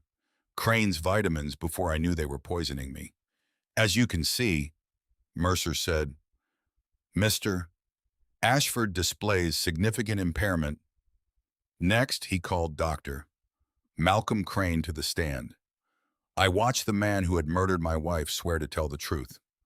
Doctor, Crane Mercer said, you've been Mr. Ashford's physician. For how long? Approximately 10 years, Crane said smoothly. And in your professional opinion, does Mr. Ashford suffer from cognitive decline? Yes. He exhibits symptoms consistent with early-stage dementia, memory loss, disorientation, confusion. I've documented these symptoms over the past 18 months. It was a masterful performance. Calm, authoritative, completely false. Mercer introduced financial records next, the $50,000 transfer, framed as evidence of my poor judgment. Then he called Dennis to the stand. I watched my son walk to the witness box, place his hand on the Bible, and swear to tell the truth. Mr. Ashford, Mercer said gently, can you describe your father's behavior over the past year? Dennis swallowed. He's been different since Mom died. He forgets conversations. He seems paranoid, accusing people of things that don't make sense. I'm worried about him. My heart broke as I listened to him lie under oath. Was this manipulation, or had Dennis convinced himself it was true? Lillian stood for cross-examination, her voice sharp. Mr. Ashford, isn't it true that you owe your father's company approximately $2 million? Dennis flinched. That's a business matter. A business matter? Lillian repeated. $2 million. And if your father were declared incompetent and you were appointed his guardian, you'd have control over that debt. Correct. Objection. Mercer said. Relevance goes to motive, Your Honor. Lillian said coolly. Judge Lang nodded. I'll allow it. Answer the question. Mr. Ashford. Dennis hesitated. Yes, but that's not what this is about, isn't it? Lillian said. She let the question hang in the air, then sat down. Judge Lang called a recess to review the evidence in chambers. I sat in the hallway with Lillian, my hands shaking. They're going to win, I whispered. No, Lillian said firmly. They're not. When court resumed, Lillian stood. Your Honor, I'd like to present evidence in rebuttal. She introduced an independent psychiatric evaluation arranged by Dr. Helena Cross, the ER physician who had treated me after the poisoning. This evaluation, Lillian said, was conducted by Dr. Samuel Rodas, a neuropsychologist with no prior relationship to either party. His conclusion: Leonard Ashford is cognitively intact, no signs of dementia, no impairment. She handed copies to the judge and to Mercer. Next, she presented forensic evidence of the forged signature on the bank transfer documents. This signature, she said, was analyzed by a certified handwriting expert. It's a forgery. Mr. Ashford did not authorize that transfer. Someone stole $50,000 from him and then used it as evidence of incompetence. Mercer shifted uncomfortably. Finally, Lillian said, I'd like to introduce medical records showing that Mr. Ashford has no history of cognitive decline. In fact, Dr. Crane's own notes from 2 years ago describe Mr. Ashford as sharp and mentally acute. It's only in the past year, after Dr. Crane began prescribing certain medications, that these so-called symptoms appeared. Judge Lang leaned forward. Are you suggesting Dr. Crane's treatment caused the symptoms? I'm suggesting, Lillian said carefully, that something caused them and it wasn't dementia. She paused, then played her final card. Your Honor, I'd like to play a recording. It was made by Miriam Ashford, Leonard's late wife, 2 days before she died. The courtroom went silent. Lillian pressed play on a small device. Miriam's voice filled the room, weak, but clear. If Leonard is ever declared incompetent after I'm gone, know that it's a lie. My husband is the sharpest man I've ever known, and if someone is trying to control him legally, look to our son and his wife. I closed my eyes, tears streaming down my face. Dennis went pale. Mercer's jaw tightened. Judge Lang sat back in her chair, her expression unreadable. Anything else? Miss Prescott? She asked. No, Your Honor. The evidence speaks for itself. Judge Lang nodded. I'll issue my ruling now. She looked at Dennis, then at me. The petition is denied. Mr. Leonard Ashford is clearly of sound mind and fully capable of managing his own affairs. Furthermore, she turned to Dennis. I am ordering an investigation into potential elder abuse and financial exploitation. This court does not take lightly attempts to strip competent individuals of their rights through fraudulent means.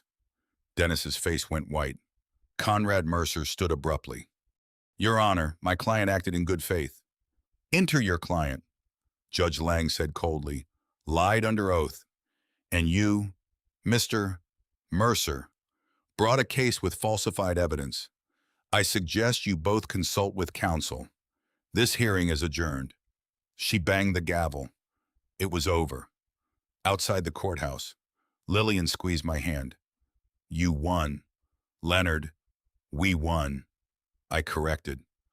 But as we walked toward the parking lot, I saw him.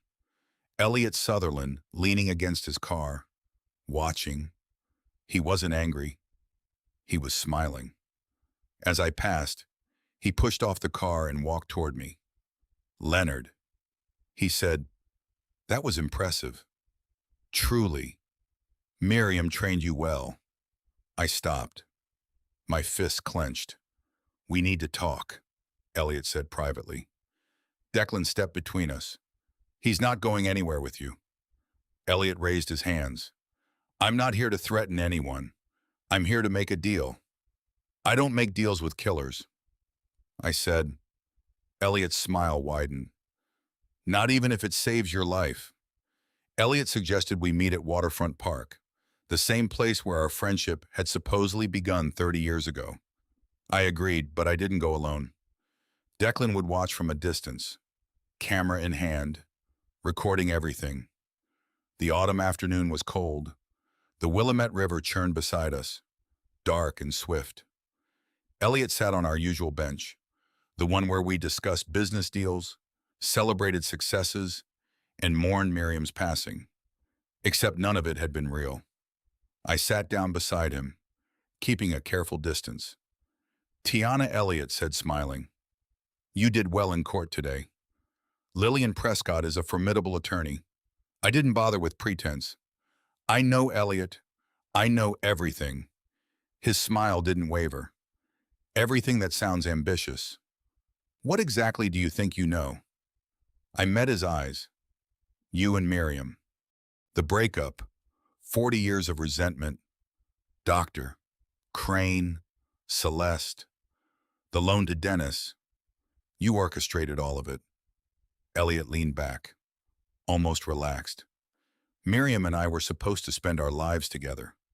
She was brilliant, beautiful, perfect. And she chose you, a medical supply salesman. His voice was calm, but beneath it was pure venom. I built an empire in Seattle. He continued, made millions. But every success felt hollow because she wasn't there. So I came back, befriended you, waited for what? I asked for the right moment. Elliot said simply, patience. Leonard, that's something you never understood. You rushed into everything, your marriage, your business, your life. But I played the long game, my hands clenched into fists. Did you kill her? Elliot tilted his head, considering the question. Miriam made her choice 40 years ago. We all have to live with consequences. Some consequences just take longer to arrive. It wasn't a confession, not technically, but it was enough. You introduced Dr. Crane to our family. I said, my voice shaking. You loaned Dennis money so you could control him. You brought Celeste into our lives. You've been planning this for decades. Planning, Elliot said, is such a crude word. I prefer cultivating. I cultivated opportunities. I cultivated relationships. I cultivated leverage. He turned to face me fully. Do you know what it's like, Leonard, to watch the woman you love build a life with someone else? To see her happy with a man who didn't deserve her to attend her son's birthday parties and pretend to be a friend when all you want is to burn it all down. So you did. I said, eventually. Elliot agreed, but not out of anger, out of fairness. Miriam chose you. So I made sure you'd lose everything she gave you, your son, your company, your peace of mind, and eventually your life. The casual way he said it made my blood run cold. You won't get away with this. I said. Elliot laughed a soft, bitter sound. Leonard, I already have. You won a legal battle today. Congratulations. But legal battles are stressful, not good for the heart. A man your age should be careful. It was a threat, thinly veiled, but unmistakable. What do you want? I asked. I want you to understand, Elliot said. I want you to know that every moment of suffering you've experienced, every doubt, every betrayal, every sleepless night was by design. I want you to carry that knowledge with you to the grave. He stood brushing invisible dust from his coat. You should reconcile with Dennis. Settle things before something unfortunate happens. After all, accidents are so common at your age. I stood too, my legs shaking with rage. You're insane. No, Elliot said calmly. I'm patient. There's a difference. He turned to leave, then paused. Leonard, one more thing. I waited. So Miriam called your name at the end. Even as she was dying, even knowing what I'd done, she chose you. Do you know how that felt to be there in that moment and hear her say your name? My breath caught. You were there. You gave her the final dose. Elliot's smile was cold. She should have chosen me. 40 years ago. She should have chosen me. And because she didn't, I made sure you'd lose everything. She loved your son, your company, your life. That's fair, don't you think? He was admitting it, all of it. But there were no witnesses, no recording device on my body. Declan had the camera, but he was 50 meters away. It was just Elliot's word against mine. Enjoy your victory today. Leonard, Elliot said, but victories are fleeting. Consequences are forever. He walked away, hands in his pockets, unhurried. I stood by the river, shaking with fury and grief. My phone buzzed. A text from Declan. Got it all on video.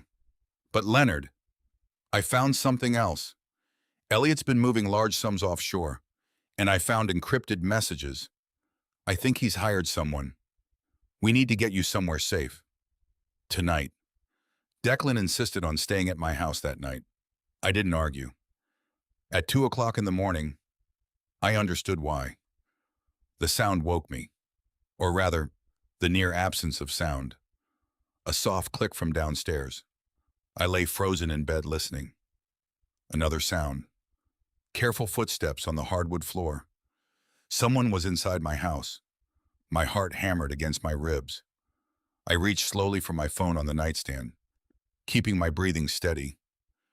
Declan had installed a security system after the break incident. Why hadn't the alarm gone off?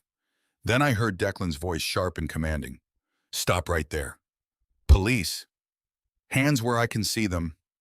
A scuffle erupted downstairs. Furniture scraping a grunt of pain. The heavy thud of bodies hitting the floor. I grabbed the baseball bat from my closet. Miriam had always insisted I keep something for self-defense, and crept to the bedroom door. My hands shook as I eased it open. Voices below. Declan. Calm but firm. Don't move. I said, T. Don't move.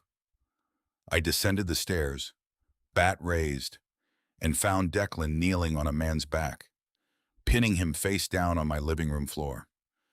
The intruder was in his early 30s, athletic build, dressed head to toe in black.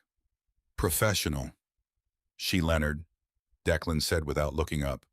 Call 911. Don't touch anything. I dialed with trembling fingers, my eyes locked on the intruder. On the coffee table beside them, a set of lockpicks, a suppressed handgun, and a small syringe. 911, what's your emergency? There's an intruder in my home, I said, my voice shaking. He's been subdued. We need police at 428 Hawthorne Drive. Officers are on the way. Are you injured? No, but he has a weapon. Within 5 minutes, sirens wailed outside. Portland PD flooded my house. 3 patrol officers followed shortly by 2 detectives. Declan identified himself, flashing his old badge. Former Portland PD. I was staying with Mr. Ashford for his protection. This man broke in through the back door. I apprehended him before he reached the bedroom. The lead detective, a woman in her 40s named Reyes, examined the items on the table. Lockpicks, suppressed firearm, and this. She picked up the syringe with gloved hands. We'll need to test this. One of the officers cuffed the intruder, Travis Sullivan, according to his ID, and read him his rights. Sullivan said nothing. His face was blank professional. He'd done this before. Detective Reyes called for an evidence tech who ran a preliminary field test on the syringe's contents. Potassium chloride, the tech said grimly. High concentration. Reyes looked at me. Mr. Ashford, do you know what this is? I shook my head. It's a chemical that stops the heart, she said. In a dose this large, it would cause cardiac arrest within minutes. And unless someone was specifically looking for it during an autopsy, it would look like a natural heart attack. My legs went weak. I sank onto the couch. They were going to make it look like I died in my sleep. He's not talking. One of the officers reported. lawyered up immediately. Check his phone, Declan said. Reyes nodded. The tech unlocked Sullivan's phone, a burner but not wiped. Encrypted messaging app. Cryptocurrency payments and messages. The most recent one sent 12 hours ago. Make it look natural. Best a heart attack. Double payment if completed before Thanksgiving. Reyes read it aloud, then looked at me. Mr. Ashford, do you have any idea who sent this? Yes, I said quietly. Elliot Sutherland. Can you prove it? Not yet, Declan said. But we will. Reyes made a call. This just became federal. We've got a murder for hire crossing state lines, dark web facilitation, and possible connection to a prior homicide. She hung up and turned to me. The FBI is on the way. Agent Harper Sinclair arrived at 4 a.m. She was sharp-eyed, mid-40s, with the kind of presence that commanded a room without effort.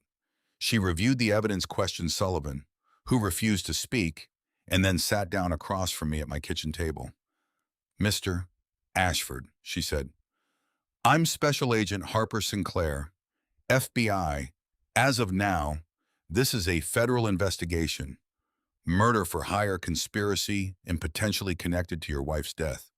You're under our protection. I nodded, too exhausted to speak. I've been briefed by Detective Reyes and Mr. Foster. Sinclair continued. I understand you have evidence linking Elliot Sutherland to this conspiracy. I'll need to see everything. You have recordings, financial records, witness statements. We have it all, Declan said. Sinclair's gaze shifted to me. Mr. Ashford, I need to ask you something. The message on Sullivan's phone mentioned a deadline before Thanksgiving. That's 3 weeks from now. Do you know why that date is significant? I stared at her, my mind racing. Thanksgiving? Why would Elliot want me dead before Thanksgiving? I don't know, I said slowly. I don't understand. And then it hit me. Miriam's sealed will. The one Lillian had mentioned. The one that couldn't be opened until 1 year after Miriam's death, April 2025. But Thanksgiving was in late November, 3 weeks away. What happens at Thanksgiving? Sinclair asked, watching me closely. I don't know, I admitted. But Miriam left a sealed will. It can't be opened until April, 6 months from now. Sinclair exchanged a glance with Declan. Is there anything else tied to that date? A family gathering? A business meeting? I thought hard. Dennis and Celeste always hosted Thanksgiving. They invited me every year, even after Miriam died. And this year? Sinclair asked. They invited me 2 weeks ago, I said, before the competency hearing. Sinclair leaned forward. Mr. Ashford, I think they're planning something for Thanksgiving. If Sullivan failed tonight, they'll try again. And whatever they're planning, it's tied to that dinner. My blood ran cold. A trap. Thanksgiving dinner with my son and daughter-in-law. One last chance to finish what they'd started. What do we do? I asked. Sinclair's expression was grim. We set a trap of our own. The FBI moved me to a safe house, an unremarkable apartment in Beaverton. For 2 weeks, I lived in limbo while Agent Sinclair built her case. The safe house was comfortable, but sterile beige walls, generic furniture, the kind of place designed to be forgotten. I met with Agent Sinclair daily, answering questions, reviewing evidence, watching my life become an FBI case file. It was exhausting and necessary. Sinclair's team worked fast. Within 3 days, they had a forensic audit of Dennis's finances. The results were damning. Dennis had embezzled $2.1 million over 3 years from the family company, small transfers at first, then larger ones as he grew bolder. The money moved through offshore accounts, then vanished. Some of it went to repay Elliot's loan. Some went to Celeste. The rest was untraceable. Your son, Sinclair said, sliding the report across the table, has been stealing from you since 2021. right around the time Celeste entered his life. I stared at the numbers, my hands shaking. He's been planning this for years or being manipulated for years. Sinclair said, "We're still trying to determine which." 5 days in the FB. I obtained a court order to exhume Miriam's body. I signed the papers with trembling hands, hating every second of it. Dr. Helena Cross, the ER physician who had saved my life after the poisoning, conducted the new autopsy. The results came back a week later. Thallium in the bone marrow and hair samples preserved from the original autopsy. Miriam had been poisoned over a period of 3 to 6 months. The official cause of death was changed from stroke to homicide by poisoning. Sinclair showed me the report in the safe house. Your wife was murdered. Mr. Ashford. We can prove it now. I closed my eyes, tears streaming down my face. Miriam. My beautiful, brilliant Miriam. She had known. She had tried to warn me, and they had killed her for it. The FBI reopened the cases of Celeste's previous husbands. Spencer Reed, 2008, hiking accident in Rocky Mountain National Park. New evidence reads climbing harness showed signs of deliberate wear frayed in a way consistent with sabotage, not natural degradation. Nolan Bennett, 2010. Boat explosion on Lake Tahoe. New evidence traces of an accelerant found in archived debris from the wreckage. The explosion wasn't an accident. Both cases were now homicide investigations. Celeste was a serial killer. 10 days in the FB. I brought in Dr. Malcolm Crane and Conrad Mercer for questioning separately in interrogation rooms designed to break people. Crane lawyered up within 10 minutes, refused to answer a single question. Mercer lasted 5 minutes before invoking his right to counsel. Neither of them talked. They're scared, Sinclair said, but they're more scared of Elliot than they are of us. At least for now. The breakthrough came on day 12. Sinclair's financial crimes unit traced the cryptocurrency payments from Travis Sullivan backward through a labyrinth of shell companies. The trail led to a company registered in Delaware, which was owned by a subsidiary in the Caymans, which was owned by another subsidiary in Singapore. And at the end of the chain, a holding company tied to Elliot Sutherland's business empire. But it was insulated, layered, designed for plausible deniability. He's smart, Sinclair said, spreading the financial documents across the table. Every transaction has a buffer. Every company has a legitimate front. If we arrested him now, his lawyers would tear us apart in court. So what do? I asked. We get him to confess. Sinclair said, or we get one of his accomplices to flip. On day 14, Agent Sinclair sat across from me in the safe house and laid out the brutal truth. Mr. Ashford, we have enough evidence to arrest Dennis for embezzlement. We can charge Celeste with 3 counts of murder across 3 states. We can charge Dr. Crane and Conrad Mercer as accessories to murder and conspiracy. She paused. But Elliot Sutherland, every connection runs through intermediaries. He's protected, unless we get direct evidence. A confession testimony from one of the others. He walks. I felt rage boiling up inside me. So, the man who orchestrated my wife's murder just gets away with it. Not necessarily, Sinclair said, leaning forward. We have one shot Thanksgiving dinner at your house. I stared at her. We wire your entire home. She continued, you invite all of them. Dennis, Celeste, Dr. Crane, Mercer, and Elliot. You sit down at that table and you make them talk. You get them to admit what they did on tape. Admissible in court. I couldn't find the words. That's insane. It's risky. Sinclair agreed. But it's our only option. Travis Sullivan won't talk. Crane and Mercer won't talk. Elliot's too insulated to touch. But if you can get them together in one room with their guard down, people slip. They brag, they argue, they make mistakes.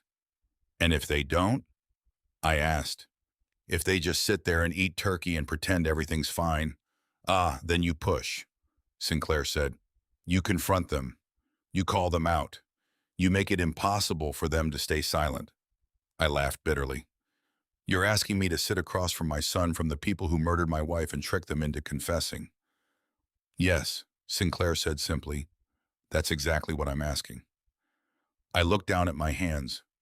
They were shaking. What if they try to kill me? I asked quietly. We'll have agents in place. Sinclair said, Declan will be there. The house will be under surveillance. The second things go south. We move in. The second things go south. I repeated. After they've already tried, Sinclair's expression softened. Mr. Ashford Leonard, I know what I'm asking. I know it's dangerous, but it's the only way to get justice for Miriam, and it's the only way to stop them from hurting anyone else. I thought about Miriam, the way she'd smiled at me the day we met, the way she'd fought to protect me even as she was dying. She had been brave. Now it was my turn. Okay, I said, I'll do it. Sinclair nodded. Then let's set the trap. I spent the week preparing for what might be my last Thanksgiving. The FBI prepared for a sting operation. Both of us hoped I'd survive it. Agent Sinclair's tech team invaded my house on Tuesday morning, installing pinhole cameras in every room, microphones hidden in light fixtures, panic buttons disguised as everyday objects. I watched them turn my home into a trap, and I felt Miriam's presence in every corner. The surveillance setup took 6 hours.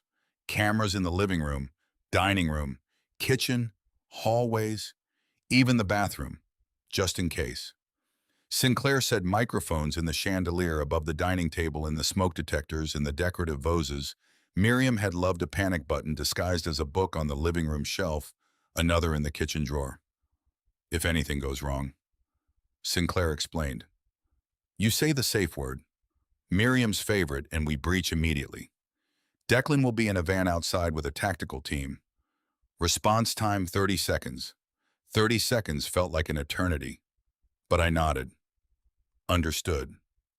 That afternoon, I sat down and wrote the invitations by hand. Personal, the way Miriam would have done it. Dear Dennis, I'd like to have one more family Thanksgiving. Life is short, and I don't want to waste what time we have left on anger. Please come bring Celeste and Olivia. Love, Dad. I wrote similar notes to Dr. Crane, Conrad, Mercer, and Elliot. Each one carefully worded, gentle, forgiving, a perfect lie.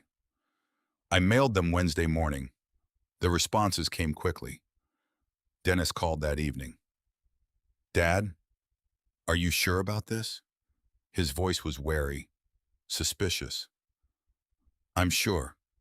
I said, I've been thinking a lot about family, about what's important. I don't want us to be estranged. Dennis, you're my son. A long pause. Okay, we'll be there. 7 o'clock. 7 o'clock, I confirmed. After he hung up, I sat in the dark, my hands shaking. My son, the boy I taught to ride a bike, and I was about to destroy him. Celeste texted, will attend. Thank you for the invitation. Cold, professional, no warmth. Doctor. Crane sent an email. Leonard, I appreciate the gesture. I'll be there. Conrad Mercer's assistant called Mr. Mercer accepts your kind invitation and will arrive at 7 p.m. And then Elliot called. Leonard. He said, his voice smooth. This is a lovely gesture. I'm touched. Of course, I'll be there. We're family after all. There was amusement in his tone. He knew something was off, but he was too arrogant to decline. I'm glad, I said. It'll be good to have everyone together. Indeed, Elliot said. See you Thursday. He hung up. I stared at the phone, my stomach churning. They were all coming. Agent Sinclair briefed me Wednesday afternoon in the safe house. Your goal, she said, is to keep them talking, get them arguing, make them contradict each other. If Dennis breaks, the others might follow, but save Elliot for last. He's the smartest, the most dangerous. If you push him too early, he'll shut everything down. And if they don't talk, I asked, then you confront them. Sinclair said, you call them out, you tell them what you know, force their hand. What if they try to leave? We'll be watching. If anyone tries to run, we move in. I nodded, memorizing the plan. Declan and Lillian visited me Wednesday evening. Emotional goodbyes disguised as social calls. Lillian hugged me at the door. Leonard, you're the bravest man I know. Miriam would be so proud of you. I hope so, I said quietly. Declan clasped my shoulder. I'll be in the van outside, Mia. Any trouble, we're coming in. You're not alone. Thank you, I said, for everything. After they left, I sat alone in Miriam's office. Her photograph smiled at me from the desk taken on our 30th anniversary, her eyes bright and full of life tomorrow. I said to her picture, I'm going to finish what you started. I'm going to make them pay for what they did. I'm sorry I couldn't protect you. The room was silent, but I felt her presence, warm, steady. She'd always been braver than me. I wrote a letter to Olivia, my granddaughter, 8 years old, innocent. Dear Olivia, if Grandpa isn't here for your next birthday, know that I loved you very much. Your father made some bad choices, but you are a good, kind child, and none of this is your fault. Be brave, be smart, and remember that love is stronger than hate. Love always. Grandpa. I sealed the letter and left it with Lillian's contact information, just in case. Thanksgiving morning arrived cold and gray. I dressed in my best suit, the navy blue one Miriam had loved. She'd always said it made me look distinguished. I stood in front of the mirror, adjusting my tie, 65 years old, about to walk into a room full of people who wanted me dead. But I wasn't afraid anymore. I was angry, and I was ready. Agent Sinclair's voice crackled through the earpiece hidden in my collar. Leonard, you're wired. Video and audio are live. Your safe word is Miriam's favorite. Say that and we breach immediately. Are you ready? I looked at Miriam's photograph one last time. 40 years of love against Elliot's 40 years of hate. Let's end this, I whispered. At 6:30 p.m., I set the table. Plates, silverware, wine glasses, the good china Miriam had saved for special occasions. Everything perfect, everything in place. A trap disguised as a family dinner. At 6:50, I heard the first car pull into the driveway. My hands were steady. My mind was clear. I walked to the front door and opened it. Before Leonard confronts his enemies, I want to hear your thoughts. Comment below. Who do you think is most guilty? Dennis Celeste or Elliot? Rate this video out of 10. And let me know you're still watching. Your engagement means everything and pushes me to bring you more powerful stories. Quick reminder, some elements ahead are dramatized for educational purposes. Not your style. No problem. Exit now. Ready? Let's watch the mask come off. They arrived one by one, each wearing a mask of civility over guilty consciences. By 6:30, they were all seated at my table. The Last Supper. I watched them take their places. Is Dennis and Celeste to my right, Elliot to my left. Doctor, Crane and Conrad Mercer across from me, Harold and Irene Sutton, my innocent neighbors, sat at the far end of the table, a buffer of normally. The table looked beautiful. Miriam would have been proud. Small talk over appetizers, forced, awkward. Everyone watching everyone else. I played the gracious host. Thank you all for coming. It's been a difficult year. Dennis shifted in his seat. Dad, this means a lot.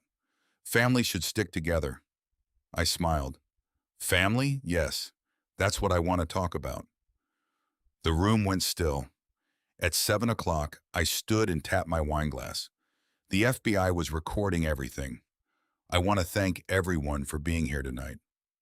I said, Some of you I've known for decades. Some of you I thought I knew. The air changed. Everyone went quiet. I turned to Doctor Crane, Malcolm. I said, "You signed my wife's death certificate. Cause of death stroke. But you never ordered an autopsy." Doctor Crane set down his fork. "Leonard, I don't think Thanksgiving is the time. I had Miriam's body exhumed." I said, cutting him off. "New autopsy. She was poisoned with thallium over a period of months." I slid the autopsy report across the table. Doctor Crane went pale. I I had no idea." "Didn't you?" I said. I pulled out my phone and played an audio file provided by the FBI. "Doctor Crane's voice recorded months ago.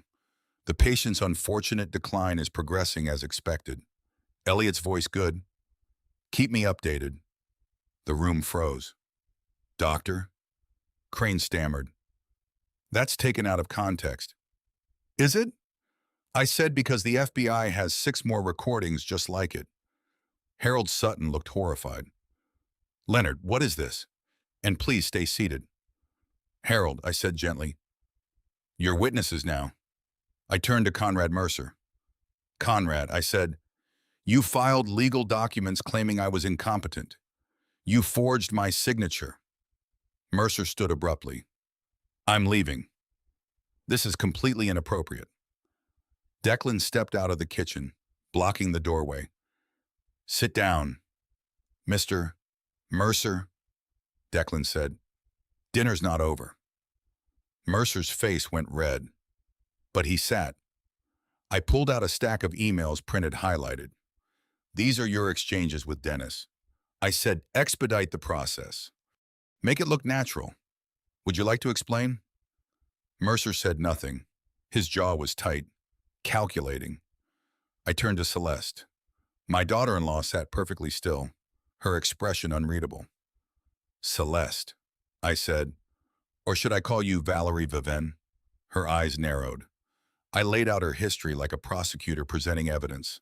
Valerie Whitman, 2008, married to Spencer Reed. He died in a hiking accident. You collected $800,000. I placed a photograph on the table. Spencer Reed's damaged climbing harness. The FBI had it re-examined. It was sabotaged. Celeste didn't flinch. Chief Vivian Blackwood, 2010, married to Nolan Bennett. He died in a boat explosion. You collected $1.5 million. Another photograph. Debris from the boat marked with evidence tags. Yarn traces of an accelerant. The explosion wasn't an accident. I spread the FBI photos across the table like playing cards. Harold and Irene Sutton looked horrified. Irene started to stand. "Please," I said to them. "Stay. You need to hear this." Irene sank back down her hand, clutching Harold's. "And now, Bashesh," I said, turning back to Celeste. "You're here, married to my son, and 6 months after you entered our lives, my wife is dead." Celeste's expression didn't change. She was ice. Mock. "You're very good at this," I said quietly. "You find men with money. You marry them. You kill them. And you move on." "Ah, that's an interesting story," Celeste said, her voice calm. "But you can't prove I had anything to do with Miriam." "Can I?" I said. I placed one final document on the table of financial record. The FBI traced payments from an offshore account to Dr. Crane, the same account that received transfers from Dennis and before that from Elliot Sutherland. Celeste stood her chair scraping back. "This is insane," she said. "You invited us here to accuse us of murder based on what? Conspiracy theories and old police reports." She walked toward the door. "Sit down," I said quietly. She stopped her hand on the door frame. "We're not done." I said, "Dennis, your turn." My son looked at me, his eyes filled with tears. The mask was cracking. Dennis?" I said, my voice shaking. Did you know when you married her? Did you know what she was?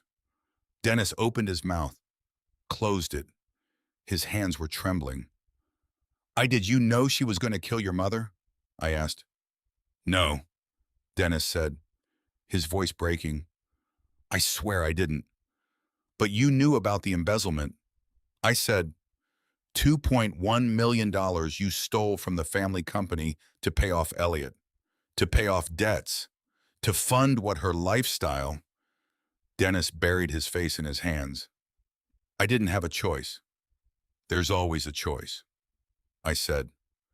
Celeste's voice cut through the room, sharp and cold. This is pointless. You have no proof, no confession, no evidence that would hold up in court. You're a grieving old man trying to make sense of his wife's death. She turned to leave again. Sit down, I said louder this time. Declan moved to block her. Celeste looked at him, then at me, and slowly, deliberately sat back down. Fine, she said. Let's play this out. What do you want? Leonard, a confession? You're not going to get one. I looked at my son, at the boy I'd raised, the man I no longer knew. Tennis, I said softly. Tell me the truth. Did you help her kill your mother? Dennis looked at me, tears streaming down his face. And for the first time in months, I saw my son really saw him. Broken, terrified, trapped. I didn't know. He whispered. Not until it was too late. And by then I was in too deep. Dennis couldn't meet my eyes. His hands trembled beneath the table. Beside him, Celeste leaned close and hissed, Don't say anything. But I could see it in his face. He was breaking. I kept pushing even as it shattered my heart. I slid the stack of documents across the table. The papers rustled loudly in the suffocating silence. Every pair of eyes turned toward me. The wall clock ticked overhead each second like a blade twisting deeper into my chest. 2,100,000. I said, my voice steady and cold. Embezzled over 3 years. Hidden in offshore accounts in the Cayman Islands. Grand Cayman specifically. Dennis's mouth opened. His lips trembled as if to deny it, but no sound came out. Dad, I can explain. His voice cracked. Your mother discovered it? I said, cutting him off. I pulled out the photocopied journal page, Miriam's elegant handwriting, painfully familiar, and placed it in front of him. I pointed to a single line written in dark blue ink. March 2023. She wrote about it here. I read the words aloud slowly. Dennis is stealing from his father. I need to find proof. Dennis flinched as if struck. Sweat gathered on his forehead. Dad, your mother spent the last 6 months of her life investigating you. I continued, my voice trembling despite my effort to control it. The woman who gave birth to you, raised you, loved you more than her own life. She cried every night. Dennis, did you know that I didn't want this? He sobbed. Tears poured down his face. I was drowning in debt. An investment went bad. I didn't know what to do. Then Elliot said he could help. But then Celeste shut up Dennis. Celeste snapped. But he couldn't stop. The words spilled out like a dam collapsing. I'm sorry. Dad, I never wanted this. They said Mom wouldn't suffer. Doctor, Crane promised she'd pass peacefully. I never thought she'd find out. His voice broke completely. I just needed money to pay off the debts. I was weak. And then it was too late to stop. My chest felt crushed. My son. My blood. Did you know they were going to kill your mother? Dennis shook his head violently, tears dropping onto his lap. Not at first. I thought it was just making her sick. To keep you distracted. To buy time. But by the time I realized, she already knew. She confronted Celeste in February. He looked at Celeste, voice shaking, and Celeste said it was too late. That if I didn't see it through, I'd go down too. The room went deathly still. Then Dennis whispered, barely audible. It was Elliot's plan. All of it. He orchestrated everything from the beginning. I slowly turned toward the man seated at the far end of the table. Elliot Sutherland. The man who had eaten at my table hundreds of times. My closest friend for 30 years. He sat perfectly still, wine glass in hand, watching with calm fascination as if observing a performance. 30 years. Elliot, I said, my voice ice cold. You've been playing a very long game. Elliot set his glass down slowly. Leonard, your son, is having a breakdown. This is unfortunate. Perhaps we should call lawyers and a psychiatrist before this gets worse. You were at my house when Miriam died. I said, never breaking eye contact. You called 911 8 minutes before Dennis. Why were you there? The smile faded from Elliot's face. He scanned the table. Dennis shaking Celeste pale, doctor. Crane staring down Conrad Mercer, shifting in his seat. Then he looked back at me, and I saw it the hatred he'd carried for 40 years. Elliot stood. The mask was gone. His voice dropped cold and venomous. Fine. Leonard, you want the truth? I said nothing. Yes. I planned everything he said. Stepping forward, eyes fever bright, I buried Dennis in debt. I introduced Celeste, knowing exactly who she was. 2 dead husbands. I chose her for a reason. He laughed bitterly. I owned Dr. Crane with a $300,000 gambling debt. Enough to ruin him. Enough to ensure obedience. His voice shook with rage. I watched Miriam suffer. I counted every day she weakened, knowing she chose you over me. He leaned closer, whispering. She called your name at the end. I was there. I held her hand. And even dying, she still chose you. His voice turned vicious. So I made sure you lost everything she loved. Your son, your company, your life. That's justice. Silence. Then FBI, nobody move. Doors burst open. Agents in tactical gear flooded the room. Weapons raised. Orders shouted. Doctor. Crane screamed. Hands up! Mercer collapsed into his chair. Dennis broke down, sobbing.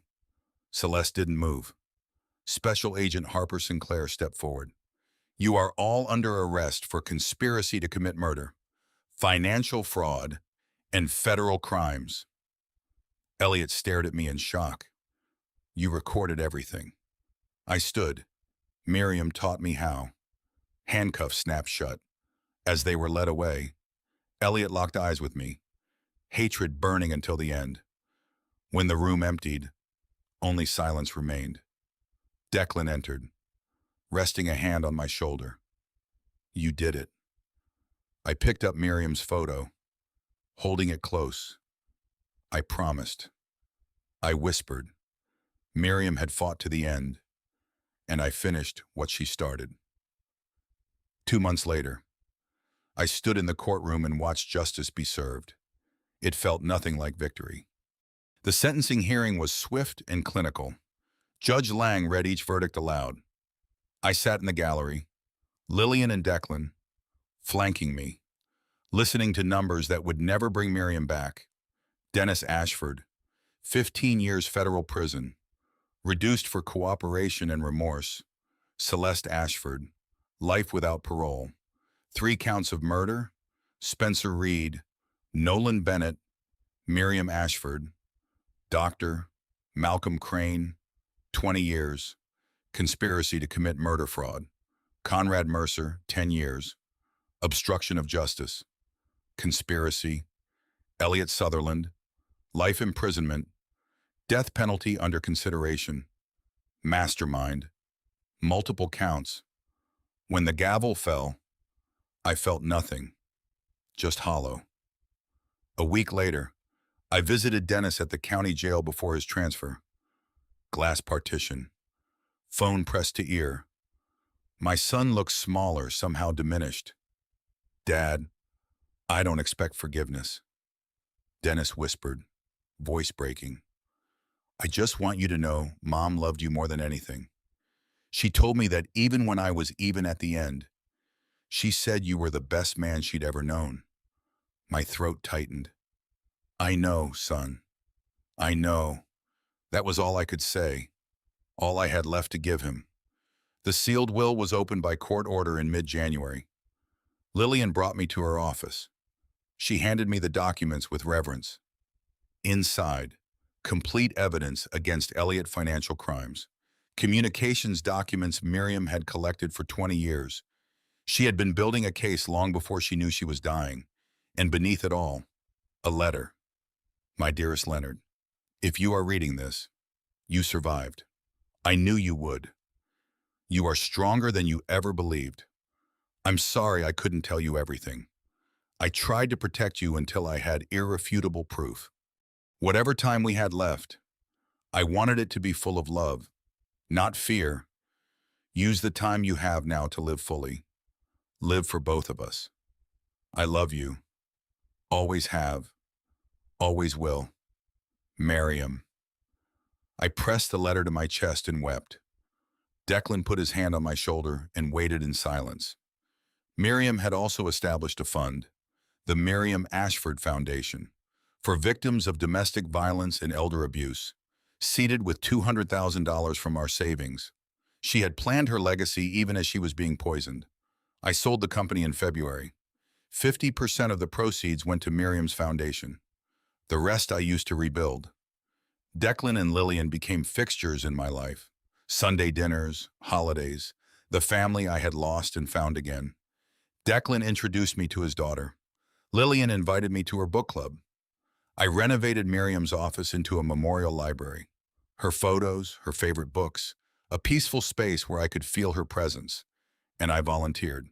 Every Tuesday and Thursday, I worked at the foundation, helping others navigate the darkness I had survived.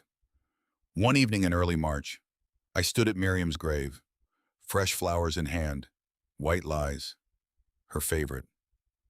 You saved me, I said quietly, even after you were gone. Your evidence, your preparation, your love. It was enough. The wind rustled through the trees. I promise I'll honor the time you gave me. I'll make sure no one else suffers what we did. I knelt, placed my hand on the cold marble headstone. Thank you, my love, for everything. A month later, I found myself at a support group session guiding a younger widower hour through his grief. He was raw, broken, lost. He looked at me, eyes hollow. How do you move forward after losing everything? I thought of Miriam, of Declan and Lillian, of my granddaughter Olivia, whom I still saw Dennis had given permission before his transfer. You don't get over it. I said, you move through it, and you let the people who love you carry some of the weight. He nodded, tears falling. I stayed with him until he was ready to leave. That night, I sat in Miriam's library, her journal open on my lap. I read her words again, words of love, of fear, of determination. Leonard is the strongest man I know. If something happens to me, he will find the truth, and he will survive. She had believed in me when I couldn't believe in myself. They say grief never ends, but I've learned something else. Neither does love. Miriam's love protected me from beyond the grave, and it will guide me for whatever time I have left. This isn't just survival. This is grace. And to you listening to this family story, remember this. God gave us wisdom to discern truth from lies and strength to face darkness when it comes. I learned that the hard way. Looking back at my own family story, I see now where I went wrong. I trusted too easily. I ignored the warning signs. I let friendship blind me to evil. Don't be like me. Don't wait until tragedy strikes to ask the hard questions. If something feels wrong in your family, investigate. If someone you love seems different, dig deeper. Don't assume the people closest to you have pure intentions. This dad revenge story isn't really about revenge at all. It's about justice. It's about protecting the ones you love even after they're gone. My dad revenge wasn't driven by hatred. It was driven by love for Miriam. Every father, every husband needs to be vigilant. The moment you stop paying attention is the moment evil can slip through the door. But here's what I've learned. Dad, revenge means nothing if it leaves you empty. True victory is rebuilding. It's honoring the dead by living fully. It's turning pain into purpose. My advice, love fiercely, protect wisely, trust carefully, and when the worst happens, don't let it destroy who you are. If this story moved, you touched your heart, or taught you something valuable, please leave a comment below sharing your thoughts. Have you ever faced betrayal in your own family? How did you find the strength to move forward? I'd love to hear your story. Don't forget to like this video, share it with someone who needs to hear it, and subscribe to this channel for more powerful true stories that will challenge, inspire, and transform you. Thank you for staying with me until the very end. Your time and attention mean everything. And please note, the stories that follow may contain fictionalized elements created for educational and entertainment purposes. If you prefer different content, feel free to explore other options that suit you.